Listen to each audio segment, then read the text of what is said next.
بسم الله الرحمن الرحيم. الحمد لله نحمده ونستعينه ونستغفره ونؤمن به ونتوكل عليه ونعوذ بالله من شرور أنفسنا ومن سيئات أعمالنا. من يهده الله فلا مضل له ومن يضلله فلا هادي له، ونشهد أن لا إله إلا الله وحده لا شريك له، ونشهد أن سيدنا ومولانا محمدا عبده ورسوله صلى الله تعالى عليه وعلى آله وصحبه وبارك وسلم تسليما كثيرا كثيرا. أما بعد، فأعوذ بالله من الشيطان الرجيم. بسم الله الرحمن الرحيم. إن الذين قالوا ربنا الله ثم استقاموا تتنزل عليهم الملائكة ألا تخافوا ولا تحزنوا وابشروا بالجنة التي كنتم توعدون، نحن أولياؤكم في الحياة الدنيا وفي الآخرة، ولكم فيها ما تشتهي أنفسكم ولكم فيها ما تدعون، نزلا من غفور رحيم. ومن أحسن قولا ممن دعا إلى الله وعمل صالحا وقال إنني من المسلمين. صدق اللہ العظیم.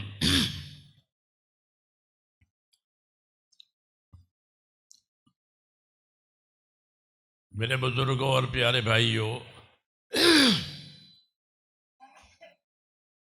دنیا کو اللہ تعالیٰ نے ایک نعمت بنا کر کے ہم کو دی ہے. جیسے میں نے صبح میں عرض کیا تھا کہ ایک نعمت بنا کر دنیا ہم کو دی گئی ہے.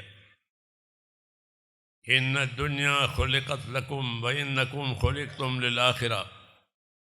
کہ دنیا کو اللہ نے تمہارے لیے پیدا کیا ہے اور تم کو آخرت کے لیے پیدا کیا ہے. یہ پیغام ہے ہمارے نام. اس لیے دنیا کی زندگی بہت قیمتی ہے، بہت قیمتی اور بہت بہتر ہے اس کے لیے جو دنیا سے آخرت بناوے. اور بہت بڑا وبال، بڑا خسران ہے اس کے لیے جو دنیا کی زندگی کو اپنے منچاہی میں، اپنے خواہشات میں برباد کرے. اس کے لیے اس سے زیادہ نقصان کی کوئی بات ہے ہی نہیں کہ اس کی دنیا کی زندگی رائیگاں ہو گئی، برباد ہو گئی. اللہ نے آخرت بنانے کے لیے دنیا کو پیدا کیا ہے اور بندوں کو حکم دیا ہے کہ اپنی دنیا سے اپنی آخرت بناؤ، اور آخرت بنانے کے اسباب دیے ہیں. خالی حکم نہیں دیا ہے کہ دنیا سے آخرت بناؤ، بلکہ دنیا سے آخرت بنانے کے لیے اس کے اسباب بھی ہم کو دیے ہیں. ان میں سے ایک سبب ایمان ہے. دنیا سے آخرت بنانے کے لیے ایک سبب ایمان ہے، وہ پہلا سبب ہے. جس کے پاس ایمان نہیں ہے اس کی تو دنیا بھی گئی اور آخرت بھی گئی. ہاں، ایمان نہ ہونے کی وجہ سے، ایمان نہ ہونے کی وجہ سے دنیا بھی گئی ہے اور آخرت بھی گئی. آخرت تو ملے گی نہیں، کیونکہ آخرت پر تو اس کا ایمان ہی نہیں ہے. آخرت پر اس کا ایمان نہیں ہے. وہ تو یہی کہتے ہیں کہ کچھ نہیں ہے، جو کچھ ہے یہ ہے. ان ہی الا حیاتنا الدنیا نموت ونحیا وما نحن بمبعوثین. کہ یہی دنیا ہے، آگے کچھ نہیں ہے. تو یہ ان کا خیال باطل ہے. بلکہ اللہ تبارک و تعالیٰ نے جس طرح ماں کے پیٹ سے لا کر ایک دنیا کی زندگی میں بسایا، ایسے دنیا کے پیٹ سے لے جا کر کے پھر آخرت میں بسائیں گے. یہ ترتیب ہے اللہ تعالیٰ کی. اللہ تعالیٰ کی یہ ترتیب ہے کہ دنیا کے بعد اللہ تعالیٰ آخرت کو لاویں گے، اور وہی اصل ہے، وہی اصل ہے. اجر و انعام کے اعتبار سے بھی اور سزا کے اعتبار سے بھی. اس لیے حضور صلی اللہ علیہ وسلم نے فرمایا تھا کہ میں اس پروردگار کی قسم کھا کر یہ بات کہتا ہوں کہ ما بعد الموت دار الا الجنت و النار. کہ موت کے بعد کوئی ٹھکانہ نہیں ہے، یا جنت بنے گی یا دوزخ بنے گی. یہ بات قسم کھا کے لوگوں کو یقین دلایا کہ میں یہ بات قسم کھا کے کہتا ہوں. ہر آدمی سوچے کہ اس نے اپنے آخرت کے لیے کیا کیا ہے. നഹ്മദു വനസ്സല്ലി അലാ റസൂലിൽ കരീം അമ്മാ ബഅദ്. ബഹുമാനമുള്ള സഹോദരന്മാരെ, സ്നേഹിതന്മാരെ, അല്ലാഹു തആല ഈ ലോകത്തെ ജീവിതം നമുക്ക് വലിയൊരു അനുഗ്രഹമായിട്ട് നൽകിയിരിക്കുകയാണ്. ഇത് അള്ളാഹുവിൻ്റെ ഭാഗത്തു നിന്നും മനുഷ്യരായ നമ്മളെല്ലാവർക്കും അള്ളാഹു നൽകിയിരിക്കുന്ന വലിയ അനുഗ്രഹമാണ്. എന്നിട്ട് ഈ അനുഗ്രഹത്തെക്കുറിച്ച് അള്ളാഹു തആല നമ്മളോട് അതിൻ്റെ വിഷയം നമുക്ക് പറഞ്ഞ് മനസ്സിലാക്കി തന്നു. ഇന്ന ദുനിയ ഖുലിഖത് ലക്കും വഅൻതും ഖുലിഖ്തും ലിൽ ആഖിറ. ഈ ലോകത്തെ ഞാൻ നിങ്ങൾക്ക് വേണ്ടി സൃഷ്ടിച്ചിരിക്കുന്നു, എന്നാൽ നിങ്ങളെ സൃഷ്ടിച്ചിരിക്കുന്നത് ആഖിറത്തിന് വേണ്ടിയാണ്. ഈ ഒരു വിഷയം, ഈ ഒരു സന്ദേശം അല്ലാഹു തആല അവൻ്റെ അടിമകളായ നമ്മളെല്ലാവർക്കും, മുഴുവൻ മനുഷ്യർക്ക് വേണ്ടിയും അല്ലാഹു തആല റസൂലുള്ളാഹി സ്വല്ലല്ലാഹു അലൈഹി വസല്ലം തങ്ങൾ വഴി നമുക്കെല്ലാവർക്കും വേണ്ടി നൽകിയിരിക്കുകയാണ്. രാവിലെയും ഈ വിഷയത്തെക്കുറിച്ച് പറയപ്പെട്ടു. ദുനിയാവിൻ്റെ ജീവിതം അല്ലാഹു തആല നമുക്കൊരു അനുഗ്രഹമായി നൽകിയിരിക്കുകയാണ്. എന്നിട്ട് ആ അനുഗ്രഹം എന്തിനു വേണ്ടിയാണ് എന്ന സന്ദേശം അല്ലാഹു തആല അവൻ്റെ പ്രവാചകന്മാർ വഴി, റസൂലുള്ളാഹി സ്വല്ലല്ലാഹു അലൈഹി വസല്ലം തങ്ങൾ വഴി മനുഷ്യരായ നമുക്ക് മനസ്സിലാക്കി തന്നിരിക്കുകയാണ്. അതുകൊണ്ട് ആര് ഈ അനുഗ്രഹത്തെ ഉപയോഗപ്പെടുത്തുന്നോ അവന് ഈ അനുഗ്രഹം കാലാകാലത്തെ അനുഗ്രഹമായി മാറും, വലിയ വിജയമായി മാറും. അവന് ഈ അനുഗ്രഹം അവന് കാലാകാലത്തേക്ക് പ്രയോജനപ്പെടുന്ന രീതിയിൽ അവനത് മാറ്റിയെടുക്കാൻ സാധിക്കും. അത് കാരണമായി ഈ ലോകത്തെ ജീവിതവും വിജയകരമാക്കാം, നാളെ ആഖിറത്തിലെ കാലാകാലത്തെ ജീവിതവും അവന് വിജയകരമാക്കി തീർക്കാൻ സാധിക്കും. എന്നാൽ ഒരു മനുഷ്യൻ ഈ അനുഗ്രഹത്തെ മനസ്സിലാക്കിയില്ല, അവനിതിനെ പാഴാക്കി കളഞ്ഞു. ഇതിനെ ഏത് രീതിയിൽ ഉപയോഗപ്പെടുത്തണോ, ഏത് രീതിയിൽ അതിനെ ആക്കി തീർക്കണോ, ഇതുകൊണ്ട് ആഖിറത്തിനെ എങ്ങനെ സമ്പാദിക്കണോ, ആഖിറത്തിൻ്റെ ജീവിതത്തിനെ കുറിച്ച് നമ്മളോട് പറയപ്പെട്ട വിഷയം, ആ വിഷയത്തെ ഒരു മനുഷ്യൻ മനസ്സിലാക്കിയില്ല, ശ്രദ്ധിച്ചില്ല, അവഗണിച്ചു കളഞ്ഞു. ഈ ജീവിതത്തെ പാഴാക്കി കളഞ്ഞാൽ അവനേക്കാൾ വലിയ നഷ്ടവാളി ആരുമില്ല. അത്ര വലിയ നഷ്ടത്തിൽ ആ മനുഷ്യനായിത്തീരുന്നതാണ്. അപ്പോൾ അതുകൊണ്ട് അല്ലാഹു തആല ദുനിയാവിൻ്റെ ജീവിതം നൽകി, അനുഗ്രഹം നൽകി. എന്നിട്ട് ഈ അനുഗ്രഹത്തെ വിജയത്തിലേക്ക് മാറ്റാൻ വേണ്ടി അതിനുള്ള അസ്ബാബുകൾ അല്ലാഹു തആല നമുക്ക് നൽകുകയുണ്ടായി. അതിനുള്ള കാരണങ്ങൾ നൽകി, അതിനുള്ള വഴികൾ നൽകി. അതിലേറ്റവും പ്രധാനപ്പെട്ട വഴി എന്താണ്, സബബ് എന്താണ്? അത് ഈമാനാണ്. ആ ഈമാൻ ഒരു മനുഷ്യന് കരസ്ഥമാക്കാൻ സാധിച്ചാൽ, ആ വിശ്വാസത്തെ കരസ്ഥമാക്കാൻ സാധിച്ചു കഴിഞ്ഞാൽ ആ മനുഷ്യന് വിജയത്തിലേക്ക് പോകാനുള്ള സബബ് അവന് കൈവരിച്ചു, അവൻ്റെ കയ്യിൽ കിട്ടി. ആ ഈമാൻ കാരണമായി അല്ലാഹു തആല നൽകിയിരിക്കുന്ന ഈ അനുഗ്രഹത്തെ വലിയ വിജയത്തിലേക്ക് മാറ്റാൻ സാധിക്കും. കാരണം ആ വിജയത്തിൻ്റെ അടിസ്ഥാനം ഈമാനാണ്. മനുഷ്യൻ അള്ളാഹുവിൽ വിശ്വസിക്കലാണ്, അള്ളാഹുവിനെ അറിയലാണ്, അള്ളാഹുവുമായിട്ടുള്ള ബന്ധം ഉണ്ടാക്കി തീർക്കലാണ്. എന്നാൽ ഒരു മനുഷ്യൻ ഈമാൻ കിട്ടിയില്ല എങ്കിൽ അവന് പരാജയപ്പെട്ടു പോയി. കാരണം ഈ വിജയത്തിൻ്റെ അടിസ്ഥാനം ഈമാനാണ്, അള്ളാഹുവിലുള്ള വിശ്വാസമാണ്.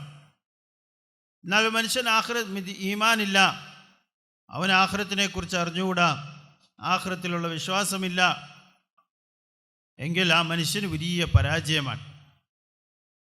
അവൻ മനസ്സിലാക്കുന്ന ഈ ലോകത്തെ ജീവിതമാണ് യഥാർത്ഥമായ ജീവിതം. എന്നാൽ യഥാർത്ഥമായ ജീവിതത്തെക്കുറിച്ച് അവന് മനസ്സിലാക്കാൻ സാധിക്കുന്നില്ല, അറിയാൻ സാധിക്കുന്നില്ല. അവൻ വിചാരിക്കുന്ന ഇത് തന്നെയാണ് ജീവിതം. ഇൻ ഹിയ ഇല്ലാ ഹയാതുന ദുനിയ നമൂതു വനഹ്യ വമാ നഹ്നു ബിമബ്ഊസീൻ. നമ്മുടെ ഈ ലോകത്തുള്ള ജീവിതം ഖുർആൻ ഷരീഫിൽ അല്ലാഹു തആല പറയുന്നുണ്ട്, ആഖിറത്തിൽ വിശ്വാസമില്ലാത്ത ആളുകൾ, ആഖിറത്തിനെ കുറിച്ചുള്ള ചിന്തയില്ലാത്തവർ, അല്ലെങ്കിൽ അതിൽ വിശ്വസിക്കാത്തവർ, അതിനുവേണ്ടി പരിശ്രമിക്കാത്തവർ, ദുനിയാവിൻ്റെ ജീവിതത്തെ മാത്രം ലക്ഷ്യമാക്കി ജീവിക്കുന്നവർ, അവരെക്കുറിച്ച് അല്ലാഹു തആല ഖുർആൻ ഷരീഫിൽ പറയുന്നുണ്ട്. അവരുടെ ഉദ്ദേശിക്കുന്നത് എന്താണ്? ഈ ദുനിയാവിലെ ജീവിതമാണ്. നമൂത്ത് വനഹ്യ, നമ്മളിവിടെ ജീവിക്കുന്നു, മരിച്ചു പോകുന്നു, പിന്നെ രണ്ടാമത് ഉള്ള ഒരു ജീവിതത്തെക്കുറിച്ച് യാതൊരു ചിന്തയില്ല, വിശ്വാസമില്ല. ഈ രീതിയിൽ ഈ ലോകത്ത് ജീവിച്ചു വരും. അതുകൊണ്ട് ബഹുമാനമുള്ള സഹോദരന്മാരെ, ഈ ലോകത്ത് മനുഷ്യന് അല്ലാഹു തആല നൽകിയിരിക്കുന്ന ജീവിതം, ആ ജീവിതത്തിൽ മനുഷ്യന് കിട്ടുന്ന ഈമാൻ ഇത് ഏറ്റവും പ്രധാനപ്പെട്ട കാര്യമാണ്.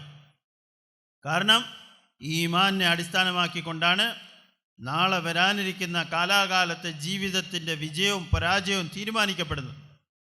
ബഹുമാനപ്പെട്ട റസൂലുള്ളാഹി സ്വല്ലല്ലാഹു അലൈഹി വസല്ലം തങ്ങളുടെ ഹദീസിൽ ഈ വിഷയം തങ്ങൾ പറയുകയുണ്ടായി. അള്ളാഹുവിൽ സത്യം ചെയ്തുകൊണ്ട് തങ്ങൾ പറയുകയാണ്, മരണത്തിന് ശേഷം ഒരു മനുഷ്യന് രണ്ടാലൊരു അവസ്ഥയാണ് വരാൻ പോകുന്നത്. അതാണ് അവൻ്റെ മുമ്പിലുള്ളത്. ഒന്നെങ്കിൽ ഈ ലോകത്ത് മനുഷ്യൻ ഈ കാര്യത്തെ മനസ്സിലാക്കി തയ്യാറെടുത്തിട്ടുണ്ടെങ്കിൽ കാലാകാലത്തെ സ്വർഗത്തിൻ്റെ ജീവിതം, അല്ലെങ്കിൽ കാലാകാലത്തെ നരകത്തിൻ്റെ ജീവിതം. ഈ രണ്ടാലൊരു അവസ്ഥയാണ് വരാൻ പോകുന്നതെന്ന് ബഹുമാനപ്പെട്ട റസൂലുള്ളാഹി സ്വല്ലല്ലാഹു അലൈഹി വസല്ലം തങ്ങളുടെ ഉമ്മത്തിന് പല സന്ദർഭങ്ങളിലും പല രീതിയിൽ കൂടി ഉമ്മത്തിന് മുന്നറിയിപ്പ് നൽകുകയുണ്ടായി. അതുകൊണ്ട് ഈ ജീവിതത്തെ മനസ്സിലാക്കുകയും ആ ജീവിതത്തിൻ്റെ വിലയും ഇതിനെ ഏത് രീതിയിൽ പ്രയോജനപ്പെടുത്തുമെന്ന് മനസ്സിലാക്കുകയും ചെയ്ത് അതിനുവേണ്ടി പരിശ്രമിക്കുക എന്നുള്ളത് നമ്മൾ ഓരോരുത്തർക്കും ആവശ്യമായ കാര്യമാണ്. تو میں یہ کہہ رہا تھا کہ اللہ تعالیٰ نے ہم کو ایمان دیا ہے، اپنی شان اور صفات کا تعارف کرایا ہے. حدیث شریف میں ہے کہ اللہ تعالیٰ کے ایک کم 199 نام ہے، یعنی 99 نام ہے، 100 میں ایک کم. ایک نام اللہ کا اپنا ذاتی نام ہے اللہ. اس نام کا کوئی اب تک پیدا نہیں ہوا. یہ نام خالص اللہ کا ہے. هل تعلم له سمیہ؟ کیا آپ اس نام کا کوئی کسی کو جانتے ہیں؟ یہ اللہ کا اپنا نام ہے، ذاتی نام ہے اللہ، واجب الوجود، ہمیشہ سے ہے، ہمیشہ رہے گا. اس کے ہاتھ میں سب کچھ ہے. قدرت اس کی ہے، نعمتیں اس کی ہے، فیصلہ اس کا ہے، سب چیزیں اس کی ہے. تمام چیز مخلوق ہے، اللہ اکیلا خالق ہے. تمام مملوک ہے، اللہ اکیلا مالک ہے. تمام چیزیں استعمال ہونے والی ہے، اللہ اکیلا استعمال کرنے والا ہے. ہم کو اللہ کا تعارف کرایا ہے کہ اللہ کے ہاتھ میں سب کچھ ہے. حیات بھی اس کے ہاتھ میں ہے، موت بھی اس کے ہاتھ میں ہے، نفع بھی اس کے ہاتھ میں اور نقصان بھی اس کے ہاتھ میں. جب سب چیزیں اس کے ہاتھ میں ہے تو اپنا تعلق اسی سے پیدا کرو. وَأَنِيبُوا إِلَىٰ رَبِّكُمْ وَأَسْلِمُوا لَهُ. یوں کہا وَأَنِيبُوا إِلَىٰ رَبِّكُمْ، اپنے رب کی طرف دل سے متوجہ ہو جاؤ، انابت کرو، دل سے متوجہ ہو جاؤ، توبہ کرو، اپنے عمل کو درست کرو، حالت کو بہتر کرو. انابت، اپنی حالت کو اللہ کی طرف رجوع کرنا دل سے، اس کو انابت کہتے ہیں. تو ہم کو حکم دیا ہے کہ جب سارا مسئلہ اللہ کے ہاتھ میں ہے تو دل و جان سے اللہ کی طرف رجوع کرو، اور وَأَسْلِمُوا لَهُ، اور اس کی تابعداری کرو کہ جو حکم اللہ کی طرف سے آوے اس حکم کو پورا کرو. حکم دو قسم کے ہوتے ہیں، ایک امتناعی، ایک امتثالی. یعنی بعض حکم ایسے ہوتے ہیں کہ اس پر عمل کرنا ہے، بعض حکم ایسے ہوتے ہیں کہ اسے بچنا ہے. دونوں قسم کے حکم ہوتے ہیں، کرنے کے بھی بچنے کے بھی، امتثال، امتناع. تو اس کا وَأَسْلِمُوا لَهُ، کہ اللہ تعالیٰ کے پورے تابعدار ہو جاؤ. کیونکہ اللہ تمہیں اپنی نعمتوں سے پالتے ہیں، حیات دیتے ہیں، نفع نقصان کا وہی مالک ہے اور کوئی ہے نہیں. اس لیے پوری طرح اللہ کی طرف متوجہ ہو جاؤ. یہ دعوت دی ہے، یہ دعوت دی ہے. اور اس کا نفع یہ ہے کہ اگر ہم نے اللہ تعالیٰ کی طرف متوجہ اپنے آپ کو کیا اور اللہ کو راضی کیا تو سارے حالات ٹھیک ہو جائیں گے. دنیا کے بھی حالات ٹھیک ہو جائیں گے، آخرت کے حالات بھی ٹھیک ہو جائیں گے. حالات کے ٹھیک ہونے کا تعلق صرف اللہ کی ذات سے ہے اور کسی سے نہیں ہے. کوئی بھی حالات نہیں سدھارے گا، اللہ سدھاریں گے. کسی کے کرنے سے حالات نہیں بگڑیں گے، اللہ کے فیصلے سے حالات بگڑیں گے. اللہ حالات بگاڑ بھی دیتے ہیں، اللہ حالات بنا بھی دیتے ہیں. حالات بنا کر انعام اکرام کرتے ہیں، خوشحال بناتے ہیں، عزت دیتے ہیں، محبت دیتے ہیں. اچھے حالات دے کر کے اچھے حالات دیتے ہیں، راضی ہو جاتے ہیں. ناراض ہوتے ہیں تو حالات بگڑ جاتے ہیں. اس لیے دعوت دی ہے कि हर हाल में ये देखो कि अल्लाह ताला राज़ी है कि नहीं। अब अल्लाह को राज़ी करना ये ईमान का तकाजा है, उसको इताअत कहते हैं। कि ईमान लाने का क्या मतलब है? कि ईमान लाने का मतलब यह है कि अल्लाह की इताअत करेंगे, उसको राज़ी करेंगे, उसके नाराज़गी से बचेंगे, और जो जो नेमतें अल्लाह ताला ने हमको दी हैं वो नेमतें भी हैं और वो अमानतें भी हैं। वो नेमत भी है, वो अमानत भी है। इसलिए उन अमानतों को और नेमतों को हमें दिया है, वो हुकूक अदा करने के लिए दिया है, इताअत करने के लिए दिया है। इसलिए ज़िंदगी की बड़ी जिम्मेदारी हमारी यह है कि हमारी ज़िंदगी अल्लाह की इताअत पर आवे। റസൂലുള്ളാഹി സ്വല്ലല്ലാഹു അലൈഹി വസല്ലം തങ്ങൾ ഈമാൻ നമുക്ക് പഠിപ്പിച്ചു തരികയുണ്ടായി. അള്ളാഹുവിലുള്ള വിശ്വാസം, അള്ളാഹുവിൻ്റെ ദാത്ത് സിഫാത്തിലുള്ള വിശ്വാസം, അള്ളാഹുവിൻ്റെ സിഫാത്തുകൾ ഹദീസിൽ വരുന്നു. അള്ളാഹു തആലയുടെ 99 നാമങ്ങളുണ്ട്. അതിലൊരു നാമം, അള്ളാഹുവിൻ്റെ പ്രത്യേകമായ നാമം, പേര് അള്ളാഹ് എന്നുള്ളതാണ്. വാജിബുൽ വുജൂദായ അള്ളാഹുവിൻ്റെ നാമം. പിന്നെ അവൻ്റെ സിഫത്തുകൾ. ഈ ഒരു പേര്, അള്ളാഹുവിൻ്റെ ഈ പേര് അള്ളാഹുവിന് മാത്രമുള്ളതാണ്. മറ്റാരിലും അത് ഉപയോഗിക്കപ്പെടുകയില്ല. അത് അള്ളാഹുവിന് പ്രത്യേകമായതാണ്. ബാക്കിയുള്ള നാമങ്ങൾ അള്ളാഹുവിൻ്റെ സിഫാത്തുകളുടെ അടിസ്ഥാനത്തിലുള്ള 99 നാമങ്ങളുണ്ട്. അള്ളാഹുവിന് പേരുകളുണ്ട്. അപ്പോൾ അള്ളാഹു സുബ്ഹാനഹു വ തആല അവൻ്റെ വിശ്വാസം, കാരണം അവൻ സൃഷ്ടിച്ചവനാണ്, അവൻ ഉടമസ്ഥനാണ്, അവൻ പണ്ടേ ഉള്ളവനാണ്, എന്നേക്കും നിലനിൽക്കുന്നവനാണ്, ആരംഭവും അവസാനവുമില്ല. എന്നാൽ എല്ലാത്തിനെയും, അതിനെ ഉണ്ടാക്കുകയും സൃഷ്ടിക്കുകയും നിലനിർത്തുകയെല്ലാം ചെയ്യുന്നത് അള്ളാഹു തആല അവൻ്റെ സ്വന്തം ഖുദ്റത്ത് കൊണ്ടാണ്. ബാക്കി എന്തെല്ലാം ഉണ്ടോ അതെല്ലാം അള്ളാഹുവിൻ്റെ സൃഷ്ടികൾ മാത്രമാണ്, അവൻ്റെ സൃഷ്ടികളാണ്. സൃഷ്ടാവ് ഒരേ ഒരു അള്ളാഹു സുബ്ഹാനഹു വ തആല, അവൻ മാത്രമാണ് സൃഷ്ടാവായിട്ടുള്ളവൻ. അപ്പോൾ ജീവിതം, മരണം, ഈ ലോകത്ത് സൃഷ്ടിക്കപ്പെടുക, പിന്നെ നിലനിൽക്കുക, വിജയം പരാജയം, ഇതെല്ലാം അള്ളാഹുവിൻ്റെ നിയന്ത്രണത്തിലാണ്. അവൻ തീരുമാനിക്കുന്നതനുസരിച്ചാണ്. നൽകുന്നവനും അവനാണ്, സൃഷ്ടിക്കുന്നവനും അവനാണ്, പരിപാലിക്കുന്നവനും അവനാണ്, ജീവിതം നൽകുന്നവനും അവനാണ്, മരണം നൽകുന്നവനും അവനാണ്. എന്ന് പറഞ്ഞാൽ എന്തെല്ലാം ഉണ്ടോ അതെല്ലാം അള്ളാഹുവിൻ്റെ കയ്യിലാണ്, അവൻ്റെ ഖുദ്റത്തിലാണ്, അവൻ്റെ തീരുമാനം അനുസരിച്ചാണ് കാര്യങ്ങൾ നടക്കുന്നത്. അപ്പം അതുകൊണ്ട് എല്ലാം ഒരു അള്ളാഹുവിലേക്ക് മടങ്ങുന്നു. അവൻ്റെ നിയന്ത്രണത്തിൻ്റെ കീഴിലാണെങ്കിൽ പിന്നെന്താ വേണ്ടത്? ആ അള്ളാഹുവുമായിട്ട് നമ്മുടെ ബന്ധം ഉണ്ടാക്കി തീർക്കലാണ് പിന്നെ നമ്മുടെ രക്ഷയുടെ വഴി. നമുക്ക് വേണ്ടത് അതാണ്. അങ്ങനെയുള്ള അള്ളാഹുവുമായിട്ടുള്ള ബന്ധം നമ്മുടെ ജീവിതത്തിൽ ഉണ്ടാക്കി തീർക്കലാണ്. ഈമാൻ എന്ന് പറയുന്നത് അത് തന്നെയാണ്. ആ വിശ്വാസം നമ്മുടെ മനസ്സിലുണ്ടാക്കി തീർക്കുക, ആ യഖീൻ നമ്മുടെ മനസ്സിൽ ഉറപ്പിക്കുക, എന്നിട്ട് ആ അള്ളാഹുമായിട്ട് നമ്മുടെ ബന്ധത്തെ ചേർക്കുക. ഖുർആൻ ശരീഫിൽ അല്ലാഹു തആല പറയുന്നുണ്ട്, വ അനീബു ഇലാ റബ്ബിക്കും വ അസ്ലിമൂ ലഹു. നിങ്ങൾ നിങ്ങളുടെ റബ്ബിലേക്ക് നിങ്ങൾ മടങ്ങി, നിങ്ങളുടെ മനസ്സ്, നിങ്ങളുടെ ചിന്ത, നിങ്ങളുടെ എല്ലാം കൊണ്ട് അള്ളാഹുവിലേക്ക് തിരിയും. നിങ്ങളുടെ ഹൃദയത്തിൻ്റെ ബന്ധം, നിങ്ങളുടെ എല്ലാം അള്ളാഹുവിലേക്ക് തിരിഞ്ഞ് നിങ്ങളുടെ ജീവിതമാക്കി തീർക്കി. അള്ളാഹുവിലേക്ക് പശ്ചാത്തപിച്ച് മടങ്ങി, അള്ളാഹുവിലേക്ക് നിങ്ങളുടെ ഹൃദയത്തെ, ശ്രദ്ധയെ തിരിക്കീൻ. നിങ്ങളുടെ ചിന്തയും ബന്ധവുമെല്ലാം അള്ളാഹുമായിട്ടാക്കി തീർക്കീൻ. ഈ അർത്ഥമെല്ലാം ഉൾക്കൊള്ളുന്ന ആയത്താണ് വ അനീബു ഇലാ റബ്ബിക്കും.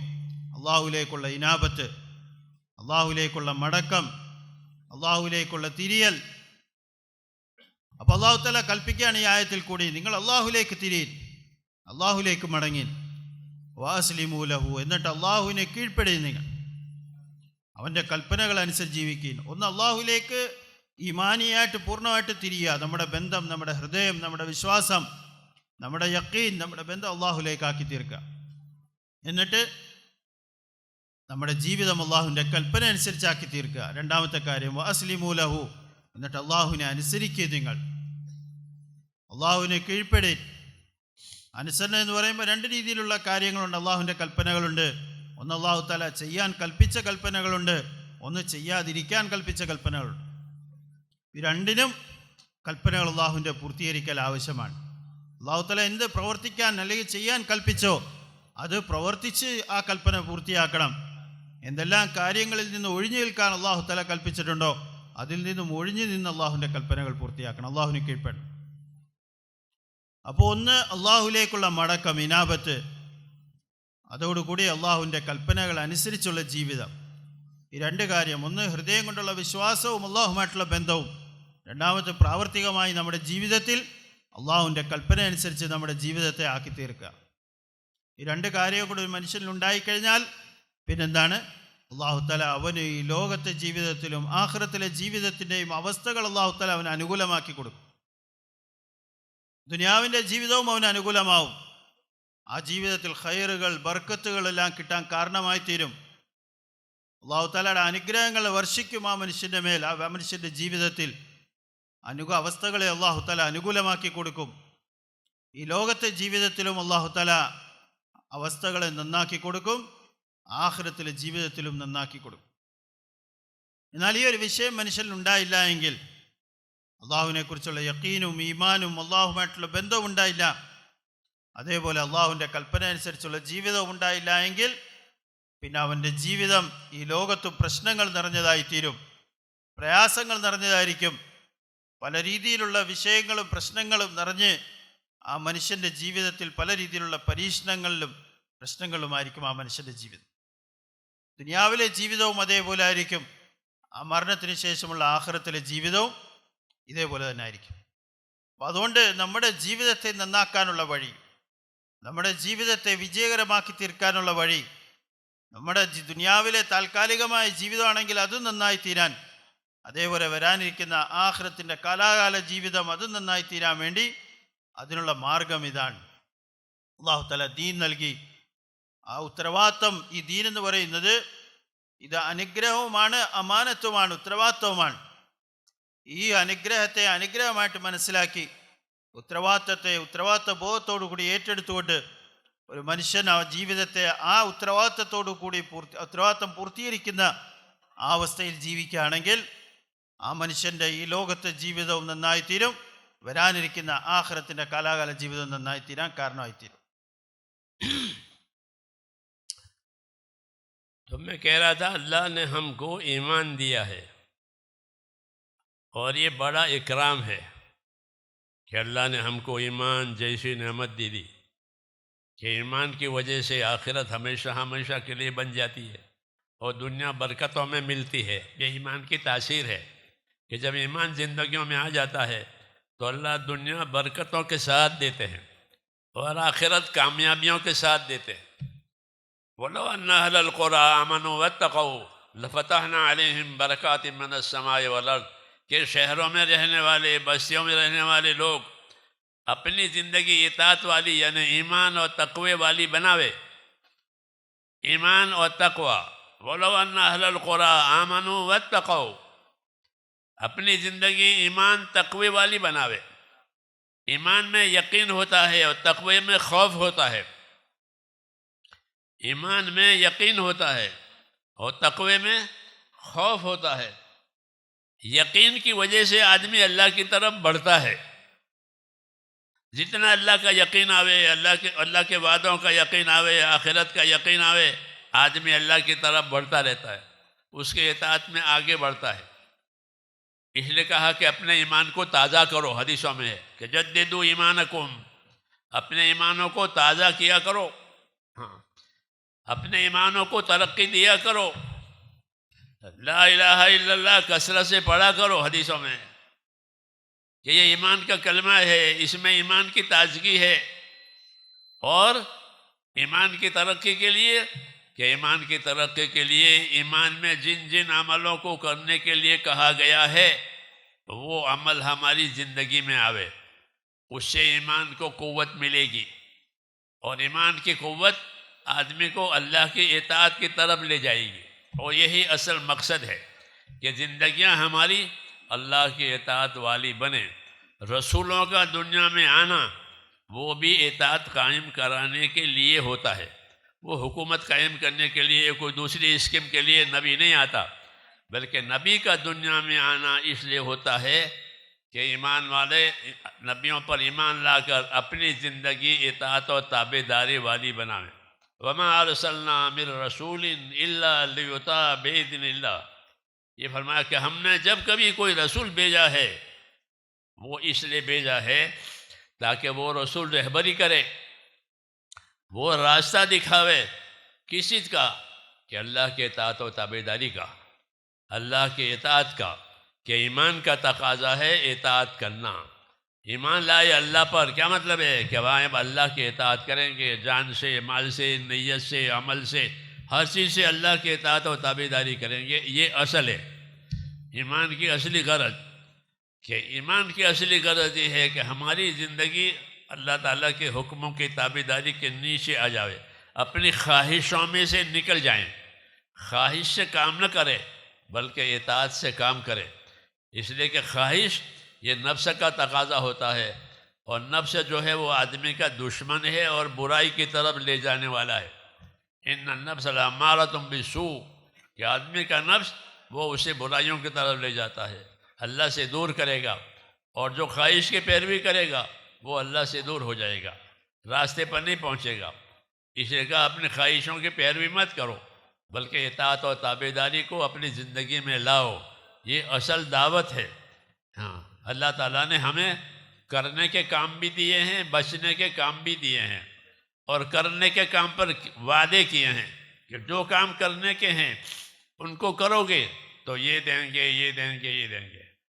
ایسے ہی جو بچنے کے کام ہیں کہ بچنے کے کام سے بچیں گے تو کہ اس پر بھی اللہ تعالیٰ کے وعدے ہیں کہ انہوں نے حرام سے اپنے آپ کو بچایا ہے، کہ حرام سے اپنے آپ کو بچانے والا سب سے بڑا عبادت گزار ہے. سب سے بڑا عبادت گزار وہ ہے جو اپنے آپ کو حرام سے بچاوے. اتق المحارم تکن عابد الناس، کہ تو حرام سے بچ، حرام سے بچ جا.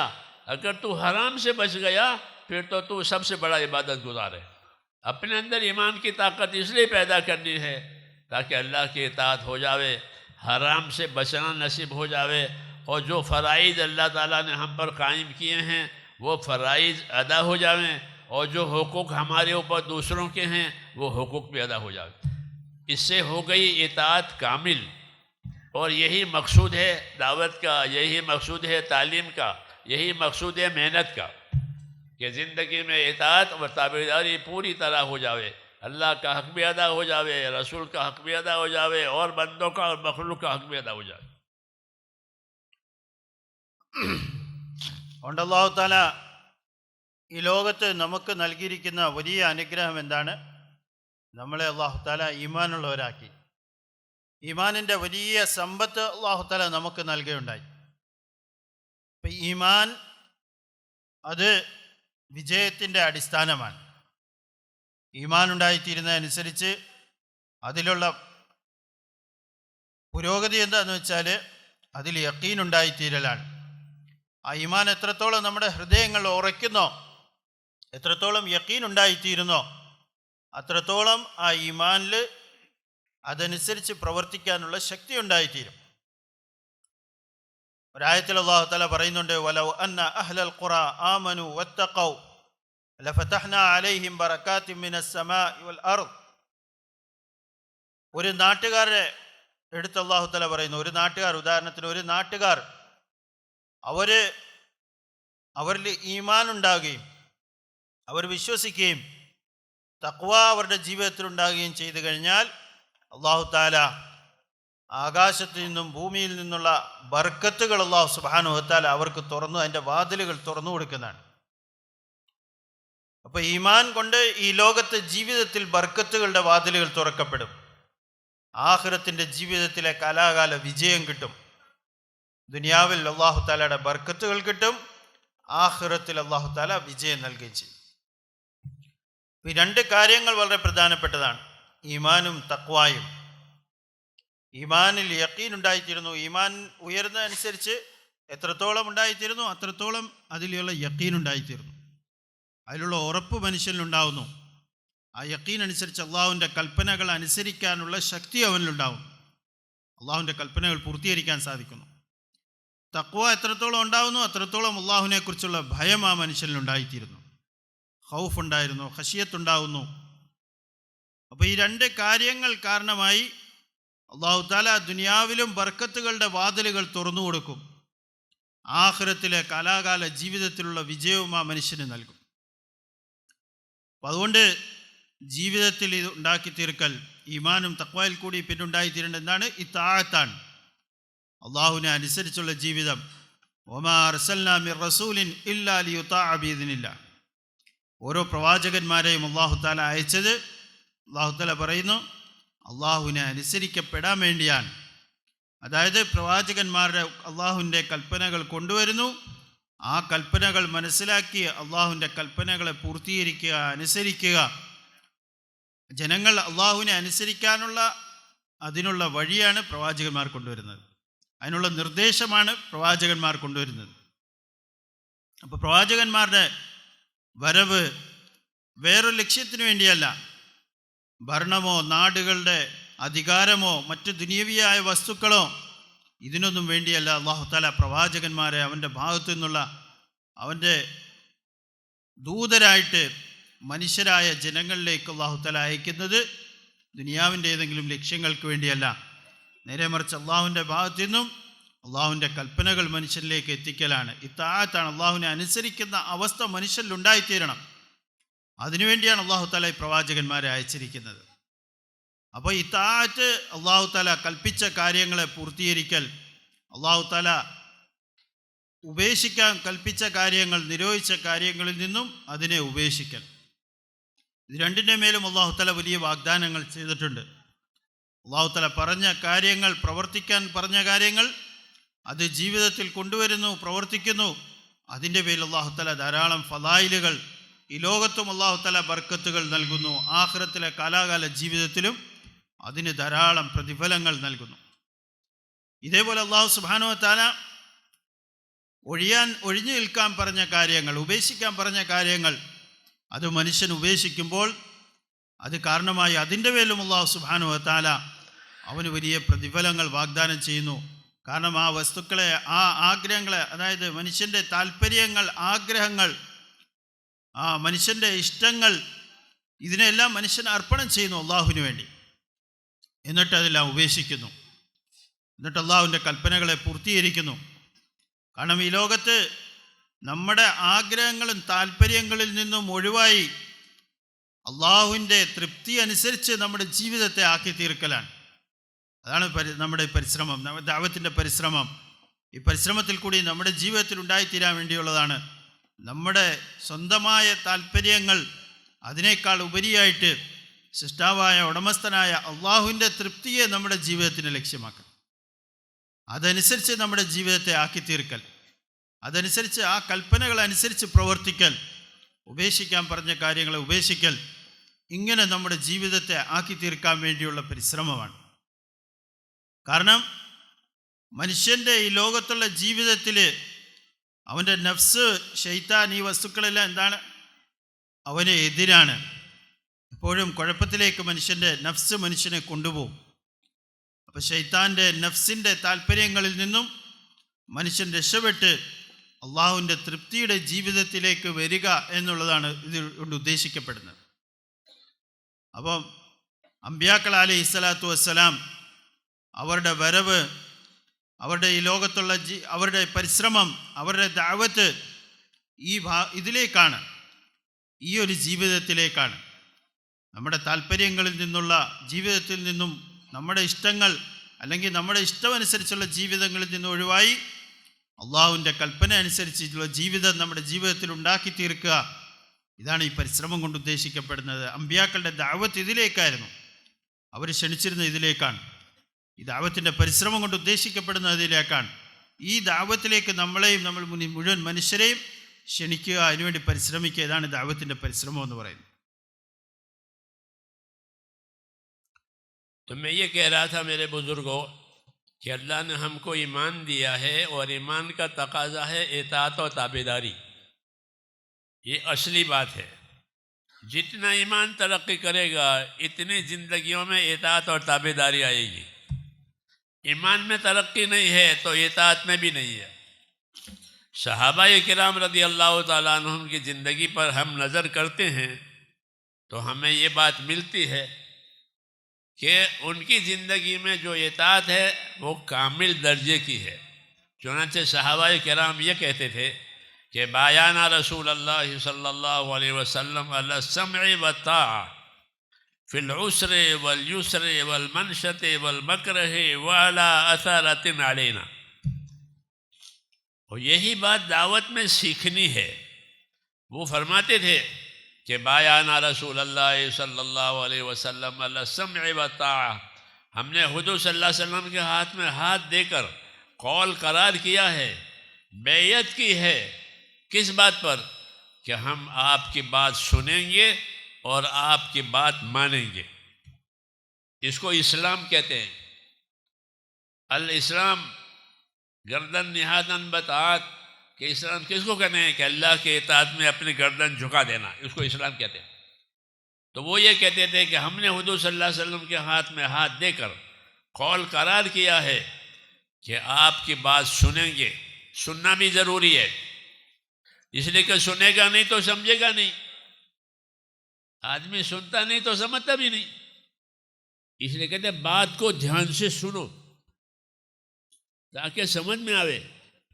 ہاں، دھیان سے نہیں سنا ہے تو غلط سمجھا ہے، غلط سنا ہے. تو کہا کہ ہم آپ کی بات سنیں گے اور آپ کی بات سن کر آپ کی اطاعت و تابع داری کریں گے. یہ سبق ہے ہم سب کے لیے.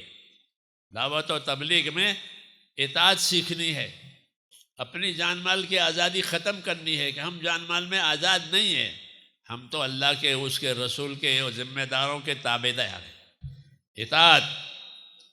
اطاعت وہ اصل ہے. تو کہتے ہیں ہم نے حضور کے ہاتھ میں ہاتھ دے کر یہ قول قرار کیا ہے کہ ہم آپ کی سنیں گے اور آپ کی بات مانیں گے. کس حال میں؟ کہ ہر حال میں. اگر اللہ مالدار بنائیں گے تو مالدار بن کے بھی آپ کی بات سنیں گے. یہ کہا. اللہ غریب بنائیں گے تو غریب بن کے بھی آپ کی بات سنیں گے اور آپ کی بات مانیں گے. ہمارا جی چاہے گا ایسی بات آئے گی تو بھی بات مانیں گے. کوئی بات ایسی آئی کہ ہمارا جی نہیں چاہتا لیکن اللہ رسول کی بات آئی ہے تو بھی ہم بات مانیں گے. جی چاہے نہ چاہے ہم بات مانیں گے. 5ویں بات یہ ہے کہ کوئی ہم کو پوچھے تو، کوئی ہم کو نہ پوچھے تو ہم تو بات مانا کریں گے. یہ آخری بات ہے اور بڑی بات ہے کہ ہم کو نہیں پوچھا. یہ اعتراضات ہوتے ہیں کہ کام کیا ہم کو نہیں پوچھا. کہ کوئی ہم کو پوچھے تو، کوئی ہم کو نہ پوچھے تو ہم تو اللہ رسول کی بات ہوگی تو ہم تو اللہ رسول کی بات مانیں گے. پوچھنے والا جانے کیوں نہیں پوچھا. ہم کو کوئی پوچھے تو، ہم کو کوئی نہ پوچھے تو. یہ اس کو اطاعت کامل کہتے ہیں اور یہی مطلوب ہے تبلیغ میں. نکل کر کے اپنے آپ کو اللہ کی اطاعت میں پورا اتارنا ہے. ادخلوا فی السلم کافہ، کہ اللہ تعالیٰ کی تابعداری میں پورے ہو جاؤ. اللہ تعالیٰ کی تابعداری میں پورے ہو جاؤ. ہاں، پھر کوئی مسئلہ ہی نہیں ہے. تو ایک بات صحابہ کرام نے اپنی زندگیوں میں یہ بنائی تھی کہ انہوں نے اپنے آپ کو اللہ اور رسول کے حکموں کا، اس کی کتاب کا تابعدار بنایا. وہی مقصود ہے اطاعت. نبیوں کا آنا اللہ کی اطاعت قائم کرانے کے لیے ہے. اللہ کی اطاعت، اللہ کے رسول کے اطاعت. پھر جن لوگوں کی اطاعت کا اللہ حکم دے ان کی اطاعت. اطیعوا اللہ و اطیعوا الرسول، اللہ کی مانو، اللہ کے رسول کی مانو. اپنے ذمہ داروں کی بات مانو. ہاں، اپنے ذمہ داروں کی بات مانو. حضور صلی اللہ علیہ وسلم نے اس کی وصیت کی ہے. ہر جگہ کے ذمہ دار ہوتے ہیں. بچے ہیں تو ان کے ماں باپ ان کے ذمہ دار ہیں. تو بچے اپنے ماں باپ کی بات مان کے چلیں، وہ ان کے ذمہ دار ہیں. جو جہاں کے ذمہ دار ہیں کہ ان کی بات مانو. اطیعوا اللہ و اطیعوا الرسول و اولی الامر منکم، کہ اللہ کی بات مانو، اس کے رسول کی بات مانو، اور تمہارے جو ذمہ دار ہیں اس کی بات مانو. اس لیے اس سے مزاج بنے گا اطاعت اور تابعداری کا. اور وہی اصل ہے کہ ہمارا مزاج اطاعت اور تابعداری کا بن جائے. जब इताअत और ताबेदारी का मिजाज बनेगा फिर अल्लाह ताला के इनामात और इकराम मुतवज्जे होंगे। അതുകൊണ്ട് ഇതാഅത്ത് വളരെ പ്രധാനപ്പെട്ട കാര്യമാണ്. നമ്മൾ ഈ വിഷയമെല്ലാം പറഞ്ഞെന്താണ്? അള്ളാഹുവിൻ്റെ കൽപ്പന അനുസരിച്ച് അള്ളാഹുവിൻ്റെ ഇതാഅത്ത് നമ്മുടെ ജീവിതത്തിൽ ഉണ്ടായിത്തീരുക. ബഹുമാനപ്പെട്ട സഹാബാക്കൾ റളിയല്ലാഹു തആല അൻഹും അജ്മഈൻ അവരുടെ ജീവിതത്തിൽ ഈ ഒരു വിഷയമുണ്ടായി. നബി സല്ലല്ലാഹു അലൈഹി വസല്ലം തങ്ങളുടെ കയ്യിൽ വിശ്വസിച്ച് തങ്ങളുടെ കൂടെ കൂടിയ സഹാബാക്കൾ റളിയല്ലാഹു തആല അൻഹും അജ്മഈൻ അവരുടെ ജീവിതത്തിൽ ഈ സിഫത്തുണ്ടായി. ബഹുമാനപ്പെട്ട സഹാബാക്കൾ റളിയല്ലാഹു തആല അൻഹും പറയുമായിരുന്നു, ഈ ഹദീസ് ബായഅന റസൂലുള്ളാഹി സ്വല്ലല്ലാഹു അലൈഹി വസല്ലം അല സമഇ വത്താഅ, ഞങ്ങൾ റസൂലുള്ളാഹി സ്വല്ലല്ലാഹു അലൈഹി വസല്ലം തങ്ങളുടെ കയ്യിൽ ബൈഅത്ത് ചെയ്തു, കരാർ ചെയ്തു. എന്ത് കാര്യത്തിലാണ്? അല സമഇ വത്താഅ, തങ്ങൾ പറയുന്നത് കേൾക്കും എന്നിട്ട് അതിനെ അനുസരിക്കും. ഒന്നാമത്തെ കാര്യം കേൾക്കുക എന്നുള്ളതാണ്. അതുകൊണ്ട് ദീനിൻ്റെ വിഷയങ്ങൾ കേൾക്കൽ വളരെ പ്രധാനപ്പെട്ടതാണ്. നമ്മളോട് പറയപ്പെടുന്നതാണ്, ദീനിൻ്റെ വിഷയങ്ങൾ പറയപ്പെടുമ്പോൾ നമ്മൾ വളരെ ശ്രദ്ധയോടുകൂടി നമ്മൾ ആവശ്യക്കാരായിട്ട് അതിനെ ശ്രദ്ധിച്ച് കേൾക്കുന്നവരായിത്തീരണം. കാരണം ആദ്യം പറഞ്ഞത് കേൾക്കൂ എന്നുള്ളതാണ്. കാരണം മനുഷ്യൻ ശരിയായിട്ട് കേൾക്കുമ്പോഴേ ഉള്ളൂ മനസ്സിലാവുള്ളൂ എന്താ പറയുന്നത്, എന്താ ഉദ്ദേശിക്കപ്പെടുന്നത്, എന്താണ് ആ പറഞ്ഞതുകൊണ്ട് ഉദ്ദേശിക്കുന്നത്. ഇത് ശരിക്കും ശ്രദ്ധിച്ച് കേട്ടാൽ മാത്രമേ മനസ്സിലാവുള്ളൂ. മനസ്സിലായാലേ പിന്നെ പ്രവർത്തിക്കാൻ പറ്റുള്ളൂ. അതുകൊണ്ട് ആദ്യം കേൾക്കുക. ദീനിൻ്റെ വിഷയവും നമ്മൾ ശരിയായ രീതിയിൽ ശ്രദ്ധിച്ച് കേൾക്കുന്നവരായി തീർന്നാൽ നമ്മളെ ശരിയായി മനസ്സിലാക്കാൻ സാധിക്കും. ശരിയായിട്ട് മനസ്സിലാക്കിയാൽ ശരിയായിട്ട് പ്രവർത്തിക്കാനും സാധിക്കും. ഇനി ശ്രദ്ധിച്ച് കേട്ടില്ല എങ്കിൽ ചിലപ്പോൾ തെറ്റായിട്ടായിരിക്കും ഓരോ കാര്യങ്ങൾ മനസ്സിലാക്കുന്നത്. അപ്പോൾ തെറ്റിദ്ധാരണയുണ്ടാവും, തെറ്റായിട്ട് മനസ്സിലാക്കും, പിന്നെ പ്രവർത്തനവും അതനുസരിച്ചായിത്തീരും. അപ്പം അതുകൊണ്ട് കേൾക്കുന്നത് ആദ്യത്തെ കാര്യമാണ്. അതുകൊണ്ട് റസൂലുള്ളാഹി സ്വല്ലല്ലാഹു അലൈഹി വസല്ലം തങ്ങളുടെ കയ്യിൽ മേൽ സഹാബാക്കൾ ബൈഅത്ത് ചെയ്തപ്പോൾ ഈ വിഷയങ്ങൾ രണ്ട് കാര്യങ്ങളാണ്. ഒന്ന്, തങ്ങൾ പറയുന്നത് കേൾക്കാനും തയ്യാറാണ്, എന്നിട്ട് തങ്ങൾ പറയുന്നത് ആ കേൾക്കുന്ന കാര്യങ്ങൾ അനുസരിക്കാനും തയ്യാറാണ്. അല സമഇ വത്താഅ, കേട്ട് പിന്നെ അനുസരിക്കുകയും ചെയ്യും. എന്നാൽ അനുസരിക്കുന്നത് ഏത് അവസ്ഥയിലാണ്? ഏത് അവസ്ഥയിലാണെങ്കിലും അനുസരിക്കും. അത് വിശാലമായ അനുകൂലമായ അവസ്ഥയിലാണെങ്കിൽ അവിടെയും അനുസരിക്കും. ഒരു മനുഷ്യൻ സാമ്പത്തികമായി അതുപോലെ മറ്റെല്ലാ സൗകര്യങ്ങളുള്ള അവസ്ഥയാണ്, ആ അവസ്ഥയിലും അനുസരിക്കും. ഇനി സാമ്പത്തികമായിട്ടും മറ്റു പല രീതിയിലും പ്രതികൂലമായ സാഹചര്യങ്ങളിലാണ്, ബുദ്ധിമുട്ടിലും ഇടുക്കങ്ങളിലുമാണ് എങ്കിലും അനുസരിക്കും. അനുകൂലമായ സാഹചര്യമായിക്കൊള്ളട്ടെ പ്രതികൂലമായ സാഹചര്യമായിക്കൊള്ളട്ടെ എല്ലാ അവസ്ഥയിലും അനുസരിക്കും. ഇന്ന കാരണങ്ങൾ കൊണ്ട് അനുസരിക്കില്ല എന്നില്ല. അവസ്ഥകൾ പലതും വരാം. അവസ്ഥകൾ നല്ലതാകാം, അവസ്ഥകൾ മോശമാകാം, അവസ്ഥകൾ അനുകൂലമാകാം, അവസ്ഥകൾ പ്രതികൂലമാകാം. പക്ഷേ ഏത് അവസ്ഥയിലും ഏത് സാഹചര്യത്തിലും റസൂലുള്ളാഹി സ്വല്ലല്ലാഹു അലൈഹി വസല്ലം തങ്ങൾ പറഞ്ഞ കാര്യം, അള്ളാഹുവിൻ്റെ കൽപ്പനകൾ, നബിതങ്ങൾ പറഞ്ഞ വിഷയങ്ങൾ, അതിനെ അനുസരിക്കും. പിന്നെ അവസാനം വരുന്നു വാല അസ്റത്തിൻ അലൈന, ഇനി ആര് നമ്മളെ പരിഗണിച്ചാലും ശരി പരിഗണിച്ചില്ലെങ്കിലും എന്നാലും അനുസരിക്കും. നമ്മളാരും പരിഗണിച്ചില്ല, നമ്മളെ ആരും ചോദിച്ചില്ല, അല്ലെങ്കിൽ നമ്മളോട് ആരും ഈ വിഷയമൊന്നും പറഞ്ഞില്ല, അതിൻ്റെ പേരിൽ അനുസരിക്കാതിരിക്കുകയില്ല. ആര് നമ്മളെ പരിഗണിച്ചാലും ശരി പരിഗണിച്ചില്ലെങ്കിലും ശരി. സാധാരണ മനുഷ്യർ ഒന്നിച്ചൊക്കെ പരിശ്രമിക്കുമ്പോൾ ഇങ്ങനെയുള്ള കാര്യങ്ങളുണ്ടാവും. നമുക്ക് പലപ്പോഴും നമുക്ക് ഫീൽ ചെയ്യും, ചിന്തിക്കും, എന്നെ പരിഗണിച്ച് എന്നോട് ചോദിച്ചില്ല, അല്ലെങ്കിൽ എന്നെ ഒരു കാര്യത്തിന് വേണ്ടി പരിഗണിച്ചില്ല, അതുകൊണ്ട് ഞാൻ മാറി നിൽക്കാം. ബഹുമാനപ്പെട്ട സഹാബാക്കൾ റളിയല്ലാഹു തആല അൻഹും അജ്മഈൻ അവർ ബൈഅത്ത് ചെയ്തതിൽ ഈ വിഷയവും കൂടെ ഉൾപ്പെടുത്തിയിരുന്നു. വാല അസ്റത്തിനാലയ, മറ്റുള്ളവരെ പരിഗണിച്ചു, നമ്മളെ പരിഗണിച്ചില്ല. ചിലപ്പോൾ നമ്മൾ പഴയ ആളുകളായിരിക്കും, നമ്മൾ പരിശ്രമിച്ചവരായിരിക്കും, നമ്മൾ കുറേ കാര്യങ്ങൾ ചെയ്ത ആളുകളായിരിക്കും. പക്ഷേ ചില സാഹചര്യങ്ങളിൽ ചിലപ്പം ആ സമയത്ത് മറ്റൊരാൾ നമ്മളെ ചോദിച്ചില്ലെന്ന് വരും, അല്ലെങ്കിൽ നമ്മളെ പരിഗണിച്ചില്ലെന്ന് വരും, അല്ലെങ്കിൽ നമ്മളെക്കാൾ മറ്റൊരാൾക്ക് പരിഗണന കൊടുത്തെന്നിരിക്കും. പക്ഷെ ഇതൊന്നും വിഷയമല്ല. കാരണം നമ്മളെല്ലാം ചെയ്യുന്നത് അള്ളാഹുവിന് വേണ്ടിയാണ്. അതുകൊണ്ട് ആ പരിഗണന കിട്ടിയാലും ശരി കിട്ടിയില്ലെങ്കിലും ശരി അത് വേറെ വിഷയമാണ്. അതിതുമായിട്ട് ആ പരിഗണനയുടെ പേരിലല്ല ചെയ്യുന്നത്. നേരെ മറിച്ച് ഏത് സാഹചര്യത്തിലും അള്ളാഹുവിൻ്റെ ഇത്താഅത്ത്, അള്ളാഹുവിൻ്റെ കൽപ്പനകളെ പൂർത്തീകരിക്കുക, ഈ ഒരു വിഷയത്തിൻ്റെ പേരിൽ ഞങ്ങൾ റസൂലുള്ളാഹി സ്വല്ലല്ലാഹു അലൈഹി വസല്ലം തങ്ങളുടെ കയ്യിൽ ബൈഅത്ത് ചെയ്തിരുന്നു എന്ന് സഹാബാക്ക് റളിയല്ലാഹു തആല അൻഹുവിൻ്റെ വാക്കുകളാണ്. ഈ ഗുണങ്ങൾ ഉണ്ടായിത്തീരലാണ്. ഇസ്ലാം എന്ന് പറയുന്ന വാക്ക്, ഇസ്ലാം എന്ന് പറഞ്ഞാൽ എന്താണ്? കീഴ്പ്പെടലാണ്. പൂർണ്ണമായും അള്ളാഹുവിൻ്റെ കൽപ്പനകളുടെ മുമ്പിൽ നമ്മുടെ ജീവിതത്തെ നമ്മൾ കീഴ്പ്പെടുത്തലാണ്, നമ്മൾ കീഴ്പ്പെടലാണ്. അള്ളാഹു തആല ഖുർആൻ ഷരീഫിൽ പറയുന്നതാണ്, നിങ്ങൾ ഈ ദീനിലേക്ക് പൂർണ്ണമായിട്ടും വരിൻ, ഉദ്ഖുലൂ ഫിസ്സിൽമി കാഫ, നിങ്ങൾ ഈ ദീനിലേക്ക് പൂർണ്ണമായിട്ടും വരിൻ. കുറച്ച് ചെയ്തു, കുറച്ച് ചെയ്തില്ല, കുറച്ച് പ്രവേശിച്ചു ദീനിൽ, കുറച്ച് പ്രവേശിച്ചില്ല, അതല്ല അള്ളാഹു തആല ഉദ്ദേശിക്കുന്നത്. പൂർണ്ണമായും നിങ്ങൾ അള്ളാഹുവിൻ്റെ കൽപ്പനകൾക്ക് അനുസരിച്ച്, അള്ളാഹുവിൻ്റെ കൽപ്പനകൾ, അള്ളാഹുവിൻ്റെ ഹബീബായ റസൂലുള്ളാഹി സ്വല്ലല്ലാഹു അലൈഹി വസല്ലം തങ്ങളുടെ കൽപ്പനകൾ, പിന്നെ ഓരോ സാഹചര്യത്തിലും നിങ്ങളുടെ ഉത്തരവാദിത്തപ്പെട്ട ആരാണോ അവരെ അനുസരിക്കാം. വാതിയുല്ലാഹ വാതിയു റസൂല വഉലുൽ അംരി മിൻകും, അള്ളാഹുവിൻ്റെ കൽപ്പനകൾ അനുസരിക്കൽ, അള്ളാഹുവിൻ്റെ ഹബീബായ റസൂലുള്ളാഹി സ്വല്ലല്ലാഹു അലൈഹി വസല്ലം തങ്ങൾ പറഞ്ഞ കാര്യങ്ങളെ അനുസരിക്കൽ. പിന്നെ ഓരോ സന്ദർഭത്തിലും നമ്മൾ അനുസരിക്കേണ്ട ഉത്തരവാദിത്തപ്പെട്ട ചില ആളുകളുണ്ടാവും. ഇപ്പോൾ കുട്ടികളാണ്, മക്കളാണ്, അവരുടെ മാതാപിതാക്കൾ അവർ ഉത്തരവാദിത്തപ്പെട്ടവരാണ്.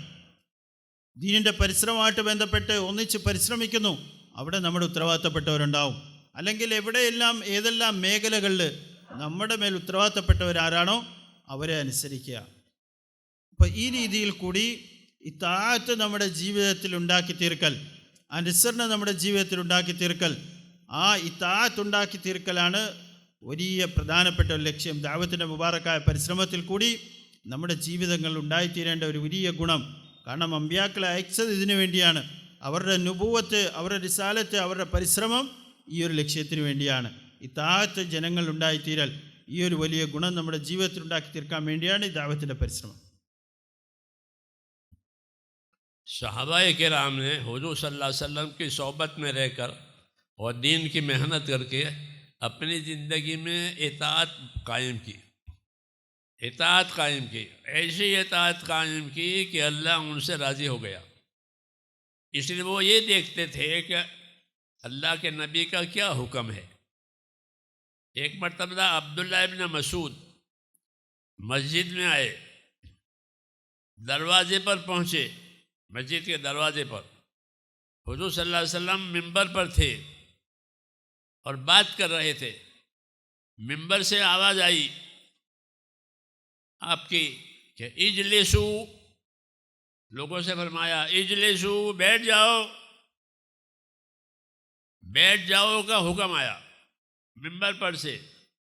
अब्दुल्लाह बिन मसूद दरवाजे में दाखिल हो गए थे मस्जिद के और हुक्म सुना इजलिसू, बैठ जाओ, वहीं बैठ गए, आगे नहीं बढ़े। हालांकि वो दरवाज़ा है, आने जाने की जगह है, वो बैठने की जगह नहीं है। वो जानते थे कि ये जगह बैठने की नहीं है, ये तो आने जाने की दरवाज़ा है। लेकिन हुक्म पहुंचा कि इजलिसू, बैठ जाओ, तो वहीं बैठ गए।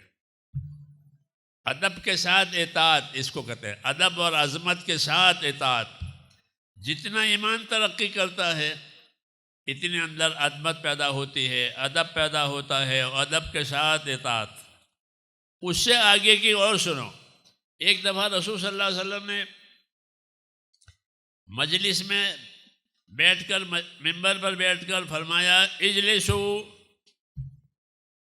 बैठ जाइए। एक सहाबी पड़ोस के मोहल्ले में थे, मस्जिद नबी के करीब में मोहल्ला था, उस मोहल्ले में वो थे, वो उनका मोहल्ला था। उसमें उन्होंने वो आवाज़ सुनी हुजूर सल्लल्लाहु अलैहि वसल्लम, इसलिए कि मस्जिद नबी की दीवारें जो थी बहुत छोटी छोटी थी हुजूर के ज़माने में, बड़ी बड़ी नहीं थी जो अब है। पुरानी जो दीवार की पुरानी साइज़ें हैं वो अभी भी उसके निशान बाकी रखे हैं, ताकि समझने वाले जानने वाले जाने के हुजूर के ज़माने में मस्जिद इतनी इतनी थी। अब तो लोग हज करते हैं पैसों से, हज तो हज के इल्म से करना चाहिए, हज के इल्म से करना चाहिए। हज के इल्म से करे तो ये सारी बातें समझ में आवे کہ مسجد کیسی تھی، مسجد کا نقشہ کیسا تھا حضور کے زمانے میں؟ جی ہاں، تو مسجد کی دیواریں چھوٹی تھی اس زمانے میں، ابھی اس کے نشانات ہیں۔ تو جب آپ نے فرمایا بیٹھ جاؤ، تو ایک صحابی اپنے محلے میں تھے، انہوں نے وہ سنا اجلسوا، بیٹھ جاؤ، وہ وہیں بیٹھ گئے۔ کیوں؟ کہ نبی کا حکم آیا ہے کہ بیٹھ جاؤ۔ حالانکہ حضور صلی اللہ علیہ وسلم نے وہاں بیٹھنے کے لیے نہیں کہا تھا، اپنے سامنے بیٹھنے کے لیے کہا تھا۔ وہ جانتے تھے اس بات کو، لیکن ادب ہے، تعظیم ہے اللہ کے امر کی، رسول کے امر کی، تو وہ وہیں بیٹھ گئے۔ لوگوں نے عرض کیا کہ فلاں صحابی آپ کی بات اجلسو سن کر کے وہیں بیٹھ گئے جہاں تھے اپنے محلے میں۔ آپ صلی اللہ علیہ وسلم نے ان کو دعا دی۔ کیا دعا دی؟ کہ اللہ تعالیٰ ان کو اطاعت کی رغبت اور زیادہ دے، ان کو اطاعت کی رغبت اور زیادہ دے۔ تو یہ ان کی اطاعت کی مثالیں ہیں کہ جہاں جو حکم پہنچا وہاں وہ حکم پورا کیا، آگے نہیں بڑھے۔ ہاں، اور یہی اصل ہے۔ ایمان کا تقاضا اطاعت ہے۔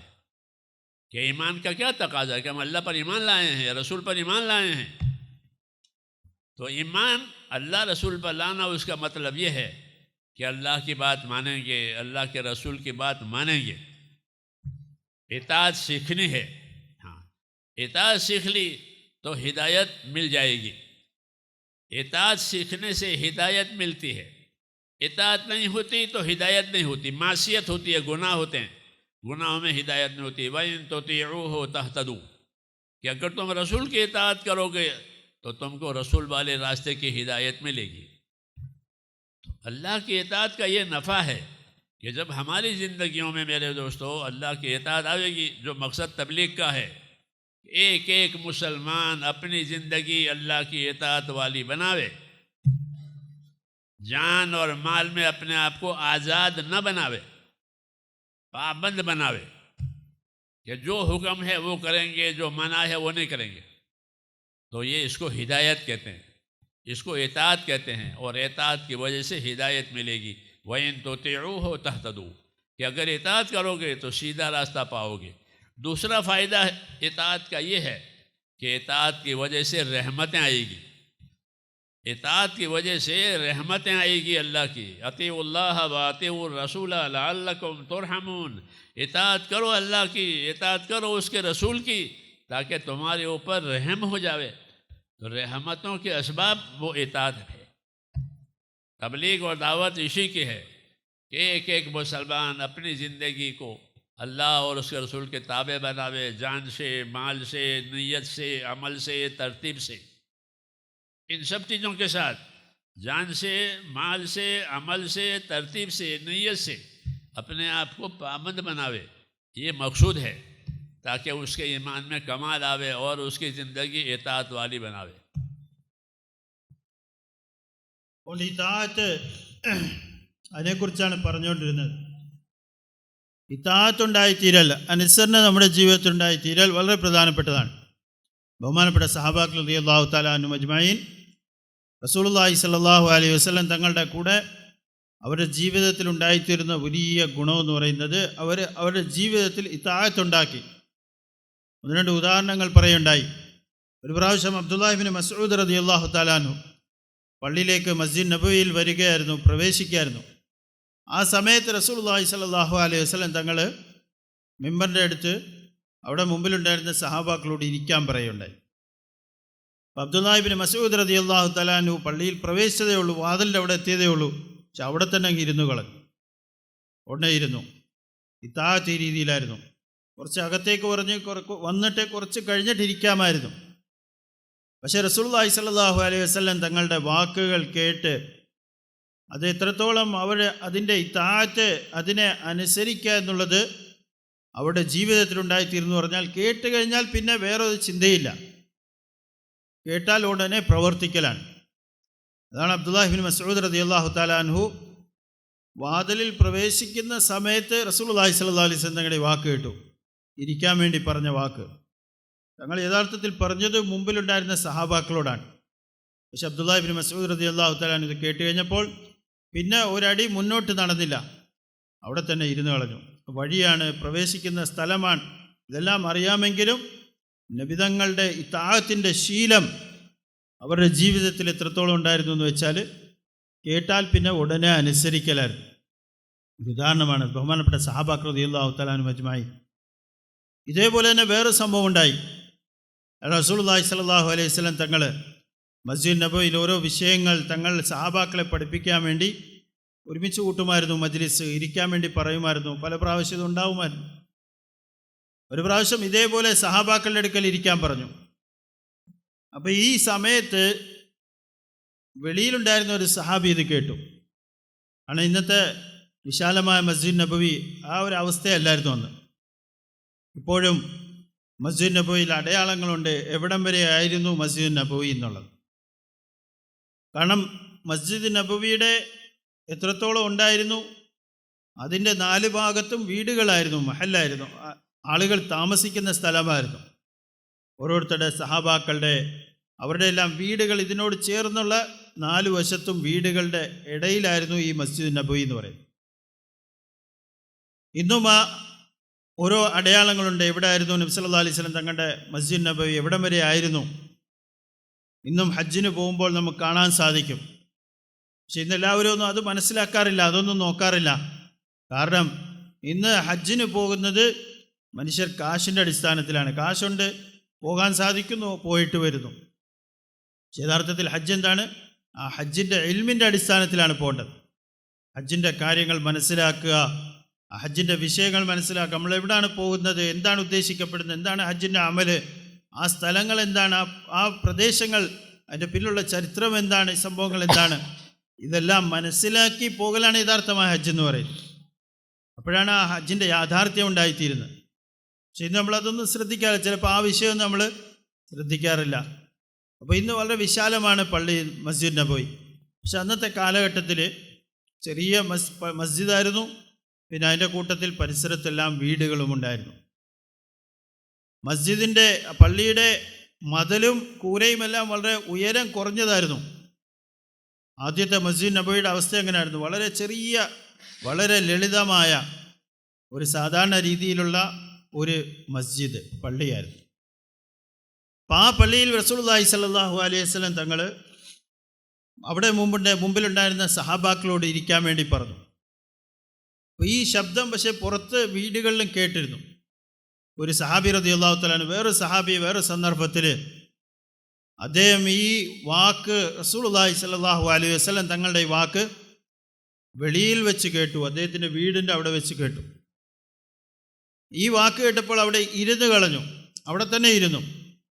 അദ്ദേഹത്തിന് അറിയാം റസൂലുള്ളാഹി സ്വല്ലല്ലാഹു അലൈഹി വസല്ലം തങ്ങൾ ഇത് പള്ളിയിൽ ഉണ്ടായിരുന്ന ആളുകൾക്ക് വേണ്ടി പറഞ്ഞതാണെങ്കിലും തങ്ങളുടെ വാക്ക് കേട്ട് കഴിഞ്ഞാൽ അതിനെ അനുസരിക്കുക എന്നുള്ളത് ശീലം അവരുടെ ജീവിതത്തിൽ എത്രത്തോളം ഉണ്ടായെന്ന് വെച്ചാൽ അവിടെ തന്നെ ഇരുന്ന് കളഞ്ഞു.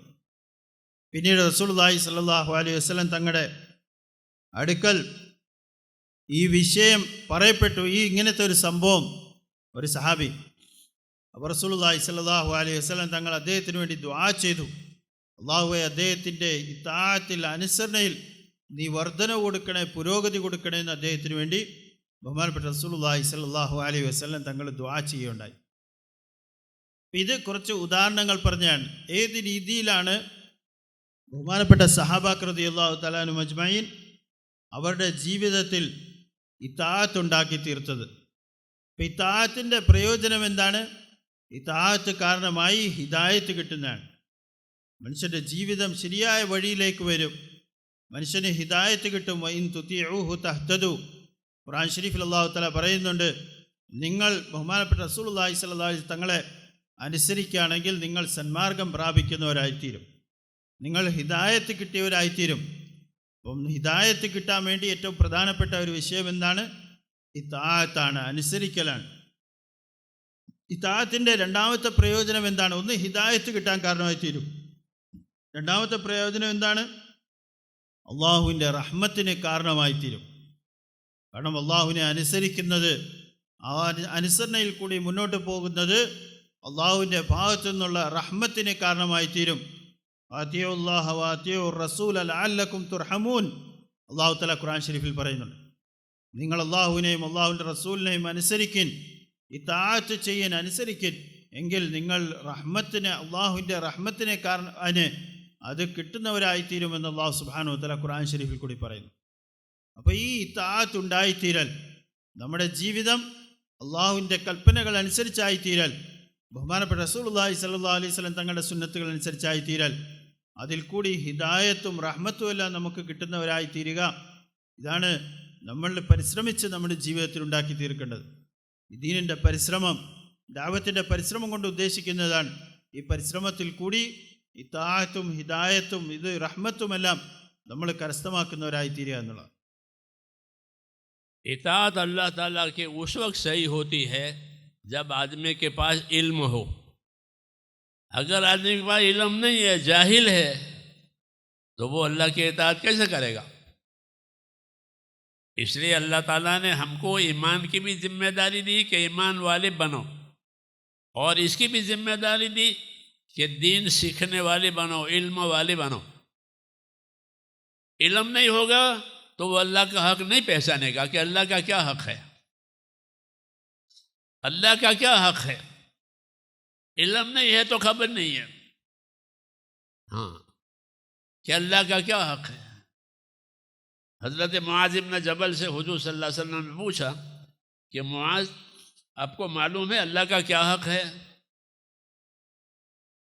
आपको मालूम है अल्लाह का क्या हक है? अर्ज़ किया, मुझे नहीं मालूम है. फरमाया, अल्लाह का हक यह है कि उसी की इबादत की जाएगी, उसके साथ किसी को शरीक नहीं किया जाएगा. एक अल्लाह है, उसी की इबादत होगी, ये अल्लाह का हक है. तो आदमी को इल्म नहीं होगा तो वो अल्लाह का हक कैसे अदा करेगा? इसलिए ईमान और इताअत सही करने के लिए हमारे पास दीन का इल्म होना चाहिए. हमारे तबलीग में तीसरा नंबर है, वो क्या है? बोलो. इल्म और जिक्र. इल्म और जिक्र तीसरा नंबर है. ये खाली तबलीग जमात के लिए नहीं है, सारे मुसलमानों के लिए है कि हर मुसलमान अपनी जिंदगी इल्म और जिक्र वाली बनावे. जी हाँ, इल्म और जिक्र की मिसाल ऐसी है जैसे रेल की पटड़ी. रेल चलती है दो पटड़ी पर, सही है ना? दो पटड़ी, एक पटरी पर चलेगी, दो पर चलेगी. हाँ, मुसलमान की जिंदगी दीनी बनेगी इल्म और जिक्र से. हाँ, ये दो पटड़ी है. तीसरा नंबर जो है वो, इसकी तीसरे नंबर की तो बात ही नहीं होती. हाँ, निकलने की बात होती है, तीसरे नंबर की बात नहीं होती. तीसरा नंबर इतना जरूरी है जिस तरह रेल की पटड़ी, कि बगैर पटड़ी के रेल चल नहीं सकती, और पटड़ी है तो वो हजारों मील जाएगी. इसी तरह हर मुसलमान की ज़िंदगी में अपनी इताअत सही करने के लिए उसकी ज़िंदगी में इल्म और जिक्र होना चाहिए. ये दावत है कि अपनी इताअत को सही करने के लिए अपनी ज़िंदगी इल्म और जिक्र वाली बनाओ. अल्लाह ताला ने हमको ईमान भी दिया है, इल्म भी दिया है, और इल्म दो तरह का दिया. एक फ़ज़ाइल का इल्म दिया, एक मसाइल का इल्म दिया. एक फ़ज़ाइल का इल्म दिया है और एक मसाइल का इल्म दिया है. उसी से इताअत सही होगी, उसी से इबादत सही होगी, उसी से हक अदा होगा. इसलिए इसको तीसरे नंबर में रखा है कि अल्लाह, और फिर अल्लाह की इबादत, नमाज, और उसके बाद इल्म और जिक्र. कि इल्म और जिक्र का क्या तकाजा है? कि इल्म और जिक्र का तकाजा ये है मेरे दोस्तों कि मुसलमान की ज़िंदगी की हर हालत और मुसलमान की ज़िंदगी का हर काम इल्म और जिक्र के साथ हो. जहालत के साथ नहीं, गफलत के साथ नहीं. इल्म नहीं होगा तो जहालत होगी, जिक्र नहीं होगा तो गफलत होगी. कायदे की बात है, कायदे की बात है कि इल्म नहीं होगा तो जहालत, और जिक्र नहीं होगा तो गफलत. इसलिए कहा हर मुसलमान की ज़िंदगी वो इल्म ज़िक्र वाली बने।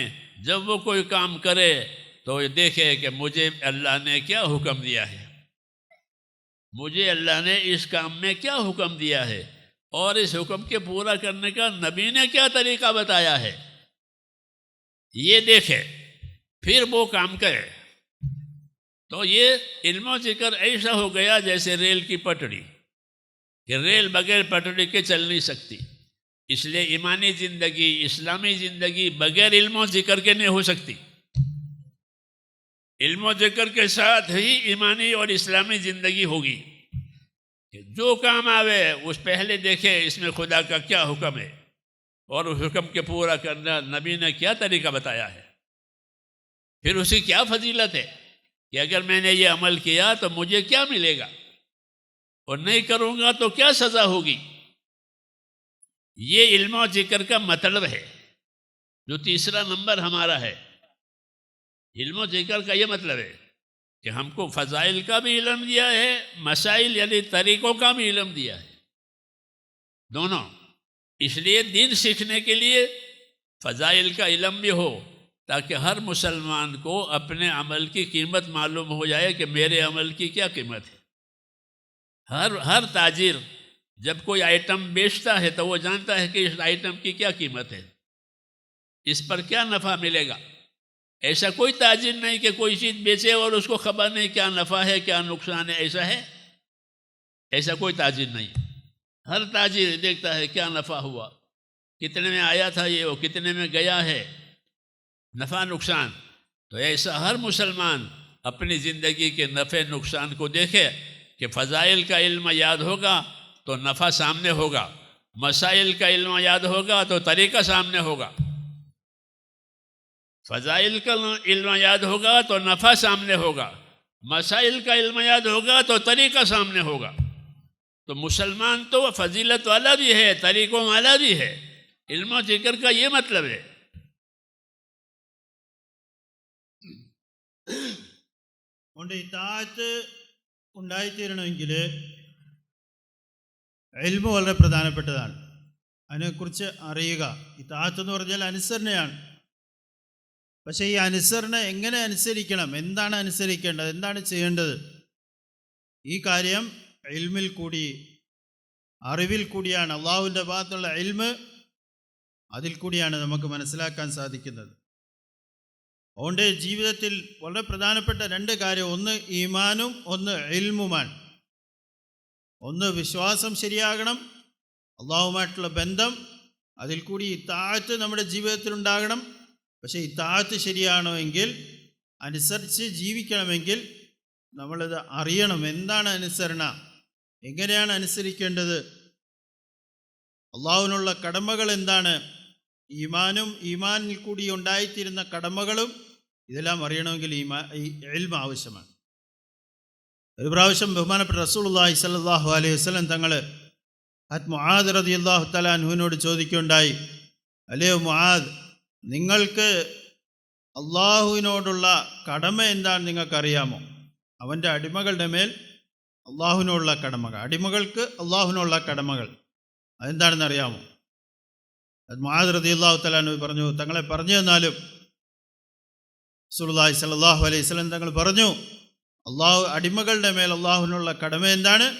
ആദ്യം അള്ളാഹുവിനെ മാത്രം ആരാധിക്കലാണ്, എന്നിട്ട് അള്ളാഹുവിനെ അനുസരിക്കലാണ് എന്ന് റസൂലുള്ളാഹി സ്വല്ലല്ലാഹു അലൈഹി വസല്ലം തങ്ങൾ അള്ളാഹുവിനോടുള്ള കടമകളെക്കുറിച്ച് പറഞ്ഞു കൊടുത്തു. അപ്പോൾ ഒന്ന് ഈമാൻ, ആ ഈമാനും പിന്നെ അതിൻ്റെ കൂടെ ഇൽമു ഉണ്ടായിത്തീരൽ ആവശ്യമാണ്. അപ്പോൾ അതുകൊണ്ട് ദീനിൻ്റെ ദഅവത്തിൻ്റെ പരിശ്രമത്തിൽ വളരെ പ്രധാനമായിട്ടും പറയപ്പെടുന്ന കാര്യങ്ങളിൽ ഈമാനിനെ കുറിച്ച് പറയാറുണ്ട്. ആദ്യം ഈമാൻ തന്നെയാണ്, എല്ലാത്തിൻ്റെ അടിസ്ഥാനം ഈമാനാണ്. രണ്ടാമത് പറയുന്ന ഇബാദത്തുകൾ, അള്ളാഹുവിനെ കുറിച്ചുള്ള ഇബാദത്തുകൾ, അള്ളാഹുവിനെ അനുസരിക്കൽ. മൂന്നാമത് പറയപ്പെടുന്ന കാര്യം എന്താണ്? നമ്മുടെ ജീവിതത്തിൽ ഉണ്ടായിത്തീരേണ്ട വളരെ പ്രധാനപ്പെട്ട സിഫാത്തുകളിൽ നിന്നുള്ള സിഫാത്ത്, ഗുണം നമ്മുടെ ജീവിതത്തിൽ ഉണ്ടായിത്തീരേണ്ടത് ഇൽമുൻ ദിക്റുമാണ്, അറിവ്, അതുപോലെ അള്ളാഹുവിൻ്റെ ധ്യാനം. ഈ രണ്ട് കാര്യങ്ങൾ മൂന്നാമതായിട്ട് വളരെ പ്രധാനപ്പെട്ട കാര്യമാണ്.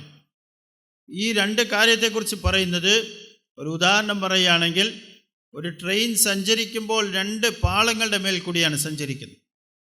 രണ്ട് പാളങ്ങളുണ്ടാവും. ആ രണ്ട് പാളങ്ങളുടെ മേൽ കൂടിയാണ് ഈ ട്രെയിൻ സഞ്ചരിക്കുന്നത്. അതുണ്ടെങ്കിൽ അത് നല്ല രീതിയിൽ സഞ്ചരിച്ച് മുന്നോട്ട് പോകും, എത്ര വേഗതയിലും മുന്നോട്ട് പോകും. പക്ഷെ പാളം രണ്ടും ഇല്ല എങ്കിലോ അല്ലെങ്കിൽ ഒന്നേ ഉള്ളെങ്കിലോ ആ ട്രെയിൻ സഞ്ചരിക്കാൻ പറ്റുകയില്ല, അപകടമുണ്ടാവും. അതുകൊണ്ട് ഈമാനും ആ ഈമാനനുസരിച്ചുള്ള ജീവിതത്തിൽ കൂടി മനുഷ്യന് മുന്നോട്ട് പോകണമെങ്കിൽ അതിൽ വളരെ പ്രധാനപ്പെട്ട കാര്യമാണ് ഈ രണ്ട് പാളങ്ങൾ. അതിൽ കൂടി സഞ്ചരിക്കാനുള്ള രണ്ട് പാളങ്ങളാണ് ഇൽമും ദിക്റും എന്ന് പറയുന്നത്. അപ്പം ഇൽമ് അതിൽ രണ്ട് രീതിയിലുള്ള ഇൽമുണ്ട്.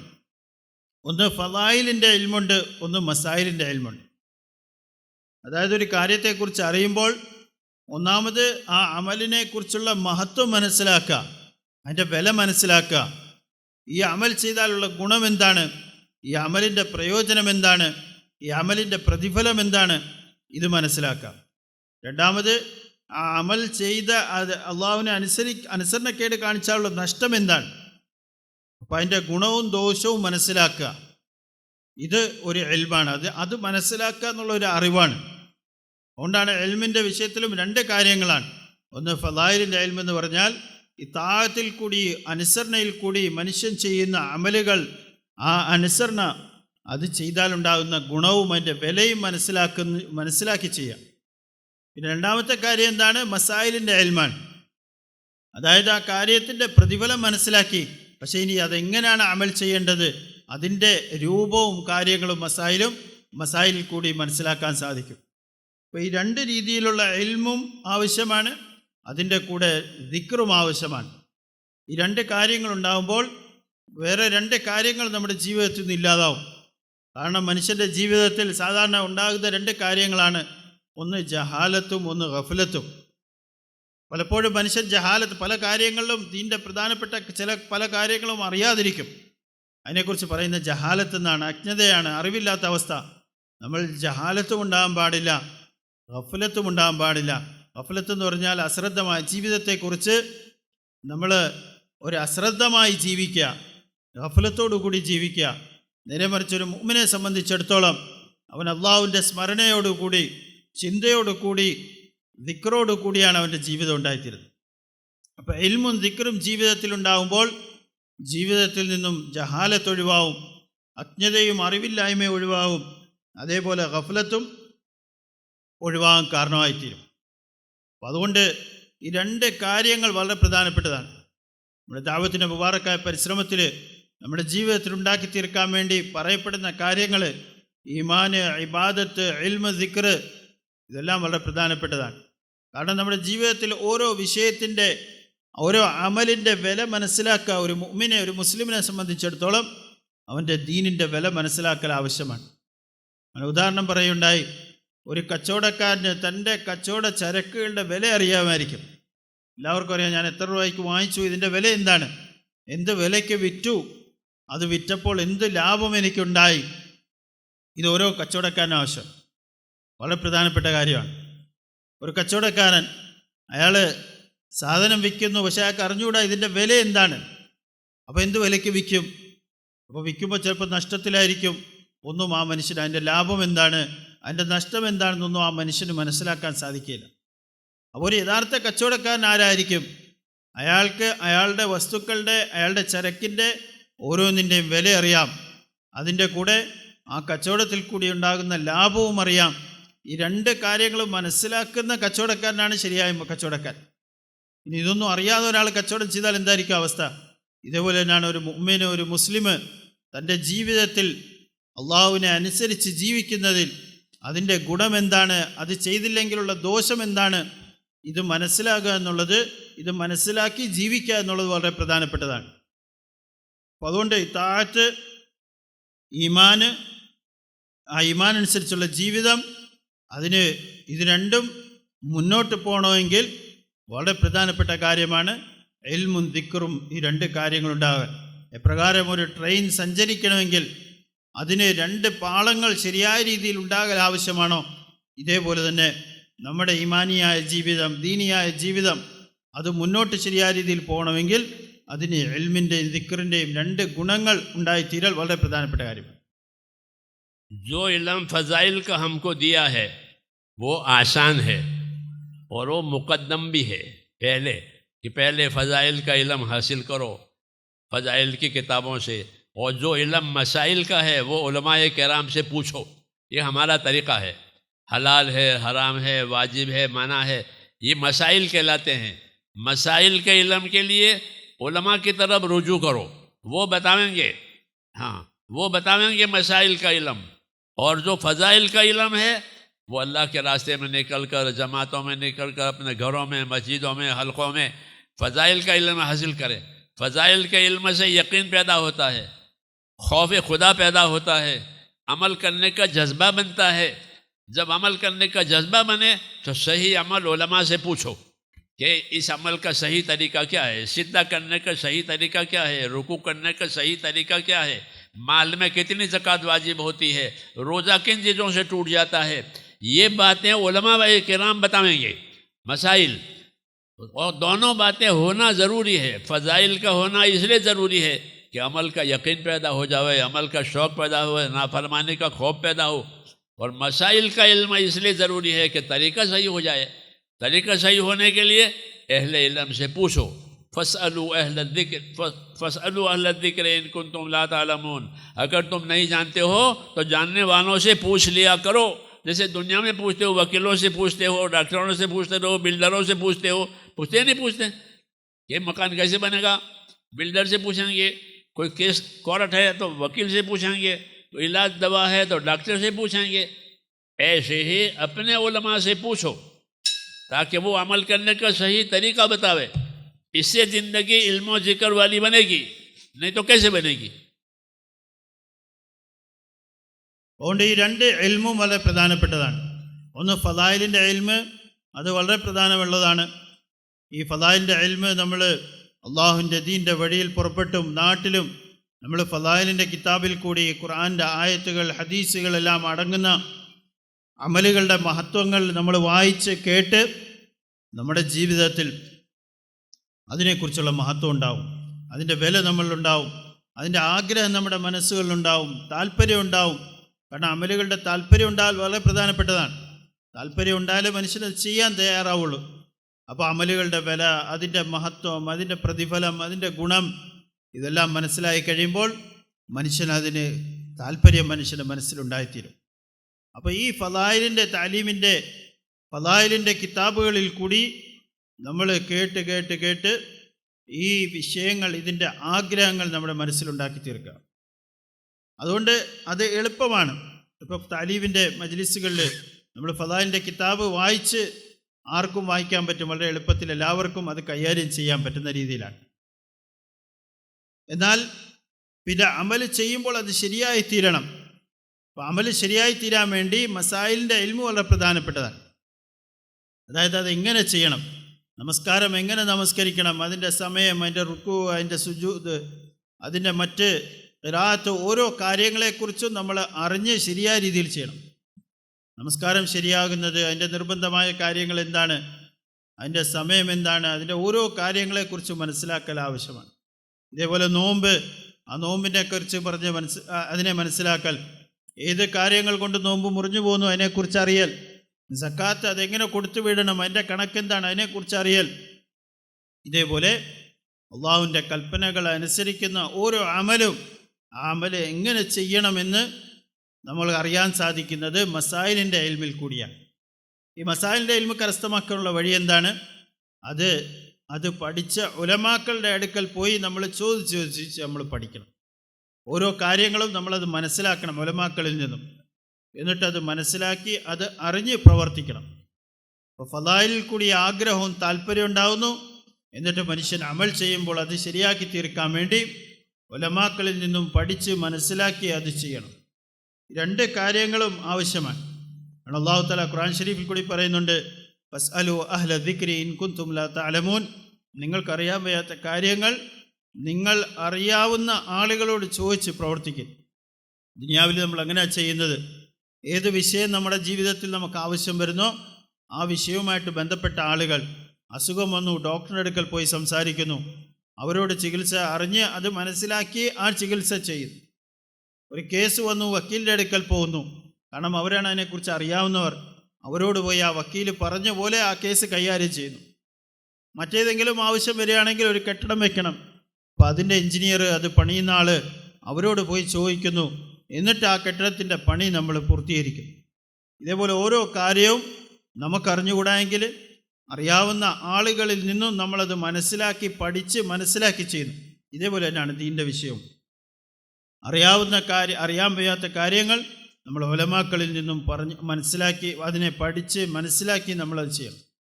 ഈ രണ്ട് കാര്യങ്ങൾ വളരെ പ്രധാനപ്പെട്ടതാണ്. ഒന്ന് ഫളായിലിൻ്റെ ഇൽമ്, അതിൽ കൂടി ആഗ്രഹവും താല്പര്യം ഉണ്ടാവുന്നു.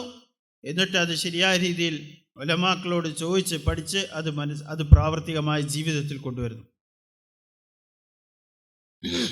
ये बातें मुज़ाकरे में इसलिए लानी है ताकि हमारी ज़िंदगी में आवे, इसलिए इन बातों का मुज़ाकरा होता है कि ये चीज़ें ज़िंदगी में आवे. ഇതാണ് ഈ മുസാക്കറ. ഈ വിഷയങ്ങൾ നമ്മൾ പറയുന്നത് എപ്പോഴും നമ്മൾ പറയുന്നു, കേൾക്കുന്നു, നമ്മൾ മുസാക്കറ ചെയ്യുന്നു, ആവർത്തിച്ച് ഈ വിഷയങ്ങൾ നമ്മുടെ മുമ്പിൽ പറയപ്പെടുന്നു. ഇതെന്തിനു വേണ്ടിയാണ്? ഇത് പറയാൻ വേണ്ടി മാത്രമല്ല, യഥാർത്ഥത്തിൽ പറഞ്ഞ് കേട്ട് നമ്മുടെ ജീവിതങ്ങളിൽ ഉണ്ടായിത്തീരാൻ വേണ്ടിയാണ്. क्योंकि इन बातों का ज़िंदगी में आना ज़रूरी है, जैसा दवाओं का बदन में जाना ज़रूरी है. अगर दवाएं बदन में नहीं जाती तो फ़ायदा नहीं होता. दवा का फ़ायदा जब ये दवा बदन में जावे. ऐसे दीन की बातें जब ज़िंदगी में आवे तो फ़ायदा होगा, और अगर सुन ली और ज़िंदगी में नहीं आई तो नफ़ा नहीं होगा. इसलिए मेरे भाइयों, ज़िंदगी में लाने के लिए सीखना भी है, उसकी मेहनत भी करनी है, उसकी दावत भी देनी है कि सीखो, उसकी मेहनत करो, दूसरों को भी दावत दो ताकि अपने अमल में पक्के हो जाओ. उसके लिए कहते हैं कि इस काम के लिए 4-4 महीने अल्लाह के रास्ते में लगाएं और ये बातें अपनी ज़िंदगी में लावे. ईमान आवे, इबादत आवे, इल्म ज़िक्र आवे, अखलाक आवे.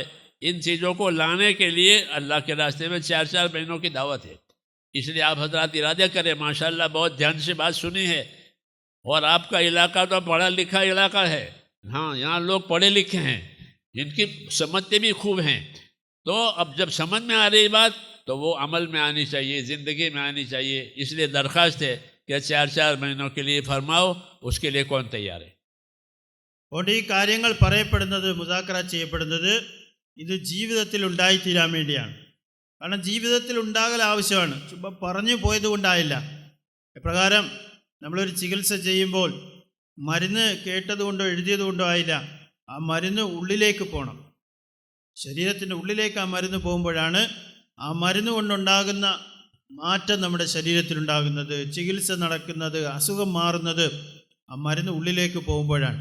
അത് പറഞ്ഞതോ കേട്ടതോ എഴുതിയതോ കൊണ്ടാകുന്നില്ല. ഇതേപോലെ തന്നെ ഈ വിഷയങ്ങൾ, ദീനിൻ്റെ വിഷയങ്ങൾ പറയപ്പെടുന്നത് ഇത് നമ്മുടെ ജീവിതത്തിൽ ഉണ്ടായിത്തീരാൻ വേണ്ടിയാണ്. ഇതിൻ്റെ മുസാക്കറകൾ ചെയ്യപ്പെടുന്നത് ജീവിതത്തിലുണ്ടായിത്തീരാൻ വേണ്ടിയാണ്. ജീവിതത്തിലുണ്ടാകാതെ ഇത് നമ്മൾ പറഞ്ഞു കേട്ടു വിട്ടുകളഞ്ഞു, അതുകൊണ്ട് കാര്യമാകുന്നില്ല, അതുകൊണ്ട് പ്രതിഫലനം ഉണ്ടാവുകയില്ല, അതുകൊണ്ട് അതിൻ്റെ പ്രയോജനം ഉണ്ടാവുകയില്ല. അതുകൊണ്ട് ജീവിതത്തിൽ ഉണ്ടായിത്തീരലാണ് ഏറ്റവും പ്രധാനപ്പെട്ടത്. അതുകൊണ്ട് ബഹുമാനമുള്ള സഹോദരന്മാരെ, ഈ ദീനിൻ്റെ പരിശ്രമത്തിൻ്റെ, ദഅവത്തിൻ്റെ മുബാറക്കായ പരിശ്രമത്തിൽ അള്ളാഹുവിൻ്റെ ദീനിൻ്റെ വഴിയിൽ നമ്മുടെ സമയങ്ങൾ ഒഴിവാക്കിയെടുത്ത് അള്ളാഹുവിൻ്റെ ദീനിൻ്റെ വഴിയിൽ പുറപ്പെടാൻ വേണ്ടി പറയുന്നത്. അതുകൊണ്ട് 4 മാസം നമ്മുടെ ജീവിതത്തിൽ നിന്ന് ഒഴിവാക്കി അള്ളാഹുവിൻ്റെ ദീനിൻ്റെ വഴിയിൽ പുറപ്പെടാൻ വേണ്ടി ഈ വിഷയങ്ങൾ നമ്മുടെ ജീവിതത്തിൽ ഉണ്ടാക്കി തീർക്കാൻ വേണ്ടിയാണ് പറയപ്പെടുന്നത്. അതുകൊണ്ട് എഴുന്നേറ്റ് പേരുകൾ പറയും ഇൻഷാ അല്ലാഹ്. നിയ്യത്ത് ചെയ്യൻ, എഴുന്നേറ്റ് നിയ്യത്ത് പറയൻ. ഇത്രയും നേരം നമ്മൾ ഇരുന്ന് ശ്രദ്ധിച്ച് കേട്ടു. മല്ല പറയുന്നത്, കേരളം ഇവിടെയുള്ള ആളുകൾ പൊതുവെ വിദ്യാഭ്യാസമുള്ളവർ, പഠിച്ചവർ, കാര്യങ്ങൾ പഠിക്കുന്നവർ, മനസ്സിലാക്കുന്നവരാണ്. അപ്പോൾ ഈ വിഷയത്തിലും ദീൻ്റെ വിഷയത്തിലും കാര്യങ്ങളെ പഠിച്ച് മനസ്സിലാക്കുന്ന ഒരു പ്രത്യേകത നിങ്ങളിലുണ്ടാകണം. നിങ്ങളിൽ ആ ഗുണമുള്ളതാണ്. അതുകൊണ്ട് ഈ കാര്യങ്ങൾ പറഞ്ഞു, നമ്മൾ കേട്ടു. ഇനി നമ്മൾ ഓരോരുത്തരും ഈ കേട്ട കാര്യങ്ങൾ മനസ്സിലാക്കി തീരുമാനങ്ങൾ എടുക്കേണ്ട സമയമാണ്.